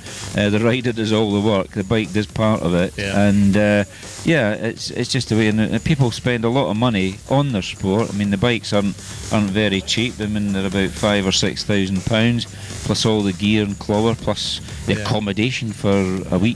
Up in Fort William, and the entry fee, and I mean, the entry fee includes the fuel, does it? Yeah, it does. It includes the fuel. So the entry fee this year was, I think, around about £600, which is still cheap in relation to other forms of motorsport. £100 a day, not bad. It's not too bad, because if you go in for the Snowman Rally, it's about £400 or £500 just to do the 1 day rally now, apparently, up in Inverness. So put it in perspective, it's still the cheapest type of motorsport. Yeah. So it can't be bad. No, definitely not. Definitely not. So what's tomorrow going to hold? Is that a good course? Tomorrow? Of course, I've got this clipboard, which is a really handy thing. But it does actually get a grip. It gives a good grip there, doesn't it? Really grippy. It's not a new one. I've had it for many, many years. I can see the patina. I can see that. Yeah. It was my dad had it, and I just kept a hold of it. Is that tomorrow's course up on our map? I think it is. There you go. Look, see, we're organised here. Got the map there. Yeah, that's the one. Well done, so Mrs. W. Tomorrow they're going down to Ardgour, so they're across the Corn Ferry to Group A, then up to Carnock. First rider at 9:10. Corriedoo, Bellsgrove. The two different groups at Loch Shiel, which is on the Connaglen estate. The obligatory 15-minute lunch stop, and then how do you pronounce that? Juchen, I would say. Why are you asking me? Well, Fast Ferme down to Annett on the way back in, and then Trotter's Burn, an old favourite just up at the hamlet of Muirsherley, just outside Fort William. So that's the route tomorrow. But today the big spectator sections will be at Leenachin, which is at the Nevis Range car park, up at the gondola, and then in the late afternoon, or later afternoon actually, after 12:40, the first rider at 12:40, Lagnaha down at Kentallon. Are you going out on a route? Yeah, I'll leave here at just after 11 o'clock, and I'll be making my way down to Lagnaha. So you want any autographs or pictures signed? You'll be out there for that? Yeah, something like that. You know what it's like. What, being an internationally known superstar? Well, you're a babe magnet. Yeah, exactly. Now, we've seen them up here. The group is all out there. Yeah, that's right. And good place for lunch? I'll just be having a picnic today. Yeah, I'll not be stopping off at any hostelry for anything, I don't think. I see the Maui salmon wagons out there again this time as well. Should be quite good. Is it? Oh, they do. Oh, yeah, that's right. They do. The bright that now, orange don't they? salmon wagon. I think it's a French Citroen van of some kind. Yeah. Well, I think I saw something last week. There was something to do with that. Yeah. But I've got my lunchbox. Yeah, what can we need to know what's in your lunchbox? Do you want to see what's in my lunchbox? Yes, we do. We do need to see what is in the lunchbox. We've got 10 minutes to go. We haven't got hours to go for this. I mean, don't go too slow. Oh, it's actually being brought to me. I know. Do you want to hold your microphone while you just... Here we go. Inside John Moffat's lunchbox on this day one of the Scottish Six Days trial at Parc Ferme, we have got... Oh, he's got a... Oh, look at that. Sandwiches. What's that? Is that luncheon meat? Ham? Ham, maybe. We've got ham sandwiches. And a yoghurt. And some kind of... One of these drinky straw yoghurt things. Passion fruit, mango and papaya. Oh, passion fruit just for the ladies. That's a nice plastic sealed box. And also in the bottom of the bag we have got some nuts. Snack nuts. Yes, and now the makes are available. We'll go for that one, yeah. And some... Oh, is that the ones you've got to shake the little blue bag on? They are, aren't they? Yeah. This is lovely. And a little cake. Oh, look, individual cakes. Are they made by a certain Mr. K? They are. Yeah, that's right, yeah. Oh, Mr. Quality K cakes. Stuff, Yeah. stuff. And, We're still going. That's a deep bag, isn't it? Yeah. Juice. Oh, sun on the island of Capri. That's what you need. Most important of all. Oh, the thermos flask. Tea. Oh, is it already mixed with sugar and The milk? drink of champions. Well, there you go. That's what's inside. Milk, no sugar. John Moffat's lunchbox on this day one of the Scottish 6 Days trial. Can't wait for day two. Yeah, Don't get much more exciting. Well, it's time to take it on. 10 minutes to 11 this Monday morning. Do you want to pick a winner for today's competition? I think we've got none down here. So how many have you got there? 20. You've got 20 entries? Yeah. Well, I'll tell you what, you're going to pick two then. You pick the numbers and I'll pick a winner. Well, I'll pick let's go right down the middle. Number 10 I'm going to go for. Right. Okay, and then we've got two winners. Yeah, we need one more, John. 4. All right, so that'll be Philip Crosby and Peter Chalmers. Okay. Whose birthday it is today, actually, as well. Very good. That's good stuff. And the bits are down here at the moment, aren't they? People want to pick them up They'll tomorrow? be available at the outside broadcasting unit supplied by Thistle Access. Up until 11 o'clock tomorrow morning. Yeah, Any other morning this week? It's actually Thistle Access Non-Destructive Testing, I think it's actually its full title. Yeah, they're very good for us. They help us with our Mars sites and all that sort of stuff. Good. Get access up to it. And they sponsor our weather. And they sponsor the weather. They do indeed. And trailers. Yeah, they do. See, very nice. So and if you want to be part of available our here. sponsorship team, just get in contact. Aye, give me a call. 01397 706 100. And a certain gentleman called Simon Abley will discuss your requirements. And please, Simon, keep a note of these winners, please, just in case they don't turn up straight away and we know who's expected. I certainly will. So just to recap, winners for today's goodie bags, courtesy of Michelin, were Philip Crosby and Peter Chalmers. And you can pick up the prizes from basically Parc Ferme down at the West End car park. Yeah, come right as far as you can, basically, and you'll see us there. You might just stick your nose through some banners and we'll get your prize to you. Great. So that's really good. Thank you for taking part. We've got another one of those coming up tomorrow. Different prizes each day, is it? I don't know. No, we don't know. I haven't opened the box every yet. day is a surprise, isn't There's it? a box of stuff to be So opened. I like to be surprised. Yeah, it is a surprise. I hate it when you know what's coming in life. I know there's a brolly involved because it's a Michelin now you're brolly. talking. Michelin brolly. I've got them. It's quite handy, actually. You haven't got your Michelin shoes on yet. I mean, I see you tempted to get those nice bright blue They were yellow very ones. good, weren't they? They Yeah. were really, really swish.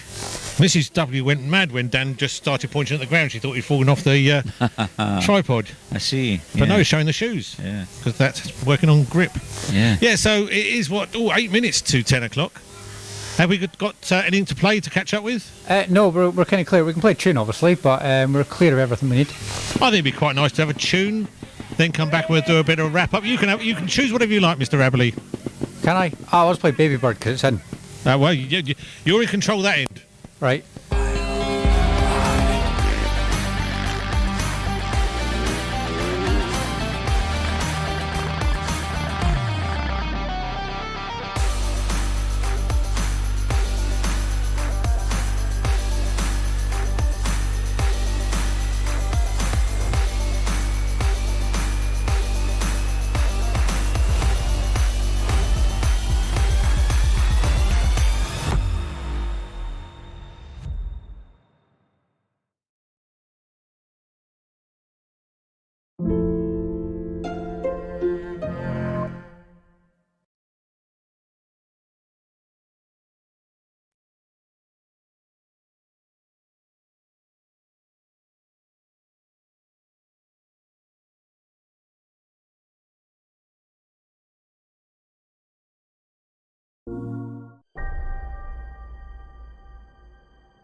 For the players. The tyre is such an important part of your bike. It's the only part which touches the ground. And when you get that perfect combination, it's hard to beat. The Michelin tyres have been perfect for me. I've been running the DH22 on the front and the DH34 on the back, and it's a really good combination between grip and rolling speed. It's hard to find a tyre which has both the grip and the durability and not wear out. It means less tyre changing, less putting air in your tyres, less putting tyre sealant in your tyres, and it's just easier for me as a professional. It just does what I want it to do. It's not doing anything funny, and they've been durable. I've ridden them on some really rough terrain and I haven't had any punctures yet, but to last long as well, it's ideal really.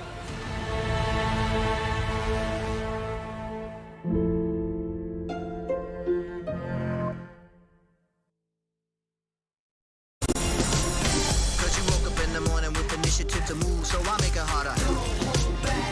Think about it, so many people do be cool and look smarter. The world time has come to. Cause you woke up in the morning with initiative to move, so I make it harder. Thank you very much to those for sponsoring us for this whole week, and it's good to catch up with the Michelin boys earlier on in the morning. Yeah, it was good. It was great fun getting the inside line from the Michelin fellas, Andy James and Stuart Dozie, and Stuart's been coming up a long time, and it was good to get from the horse's mouth, as it were. No, because there's lots of rumours. They're always in these sort of industries and sports, in there. This is happening, that's happening. He's leaving. They're doing this. Yeah. And I mean, how much secrecy is there in this sort of sport where people are developing stuff and they might bring something along to? Is it like F1? Did it get that bad?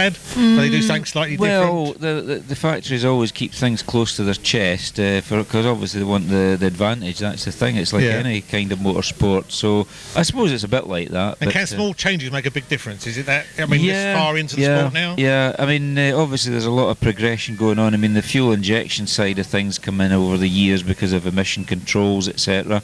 And trials are no different because it's a vehicle, and there's all that development going on all the time. So it's interesting stuff. I suppose cooling the machines and vibrations through the machines. Yeah, and all that sort of exactly. stuff. And then we've got the new electric bikes. They'll be out there now, so it'll be interesting to see how they get on. I spoke to Matthew Help quickly when I was on the way down to the Crofter, the hub, and he said he'd like to speak to us during the week. Not today because he's a bit busy, but probably tomorrow we'll get a hold of Matthew and Gail Chatagno, who's the current e-trial world champion, who's also riding the Electric Motion E-Pure racing bike. It's going to be interesting to see how that develops and what will happen. Will it be taken on, and will more people do it? I mean, they must do, I think. There's obviously they're being used in normal trials now, and they have been used for a few years. They're not new to it, but funnily enough, I've actually never seen one being used in action because it hasn't actually happened at the Scottish and the Scottish national trials that I've been at. There's not been any riders on an electric bike, but of course the youngsters are using electric bikes all the time. Even in our club trials up in Inverness, the Osset bike, another brand, that's electric, and that's got a lot of kids into the sport.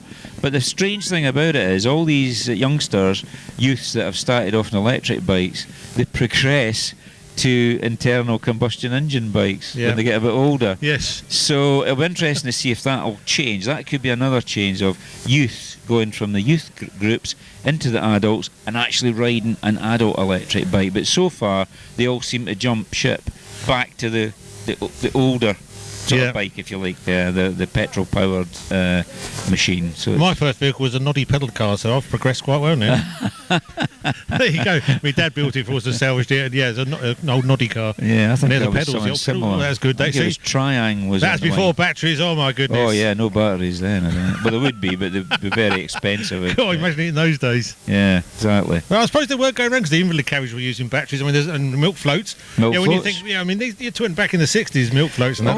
Absolutely. I mean, electric power is nothing it's been around new. for a long time. It's just become, because of the environmental side, they've tended to back the electric vehicle. So there we have it. Just coming up to the top of the hour. I'm going to tell you, it's time to start wrapping up. It's been a great first morning. Thank you very much, John, for your expertise thanks, John. as always. Great to be here. And sorting things out with the speakers. And technically, Si, thank you very much for what you've been doing back there. So a bit hectic this morning, first thing, shall we say? That's one way of putting it. Yeah, I think that's the polite way of putting it. Sean, thank you very much. Camera 1. Dan, camera 2. Thank you very much. You see that Dan's on camera 2. You're looking at him now. You're actually looking at pictures through your devices. Mrs. W, she's in the Thistle Access motor vehicle. No, it's not a motor vehicle. It's a trailer. Sure. But she's in there pushing buttons, making sure you get what we're doing. And I'm John Weller. We'll be back all again next tomorrow. Next day. Next day. Stay tuned. Next Radio will take you through this Monday. From 96.6 to 102.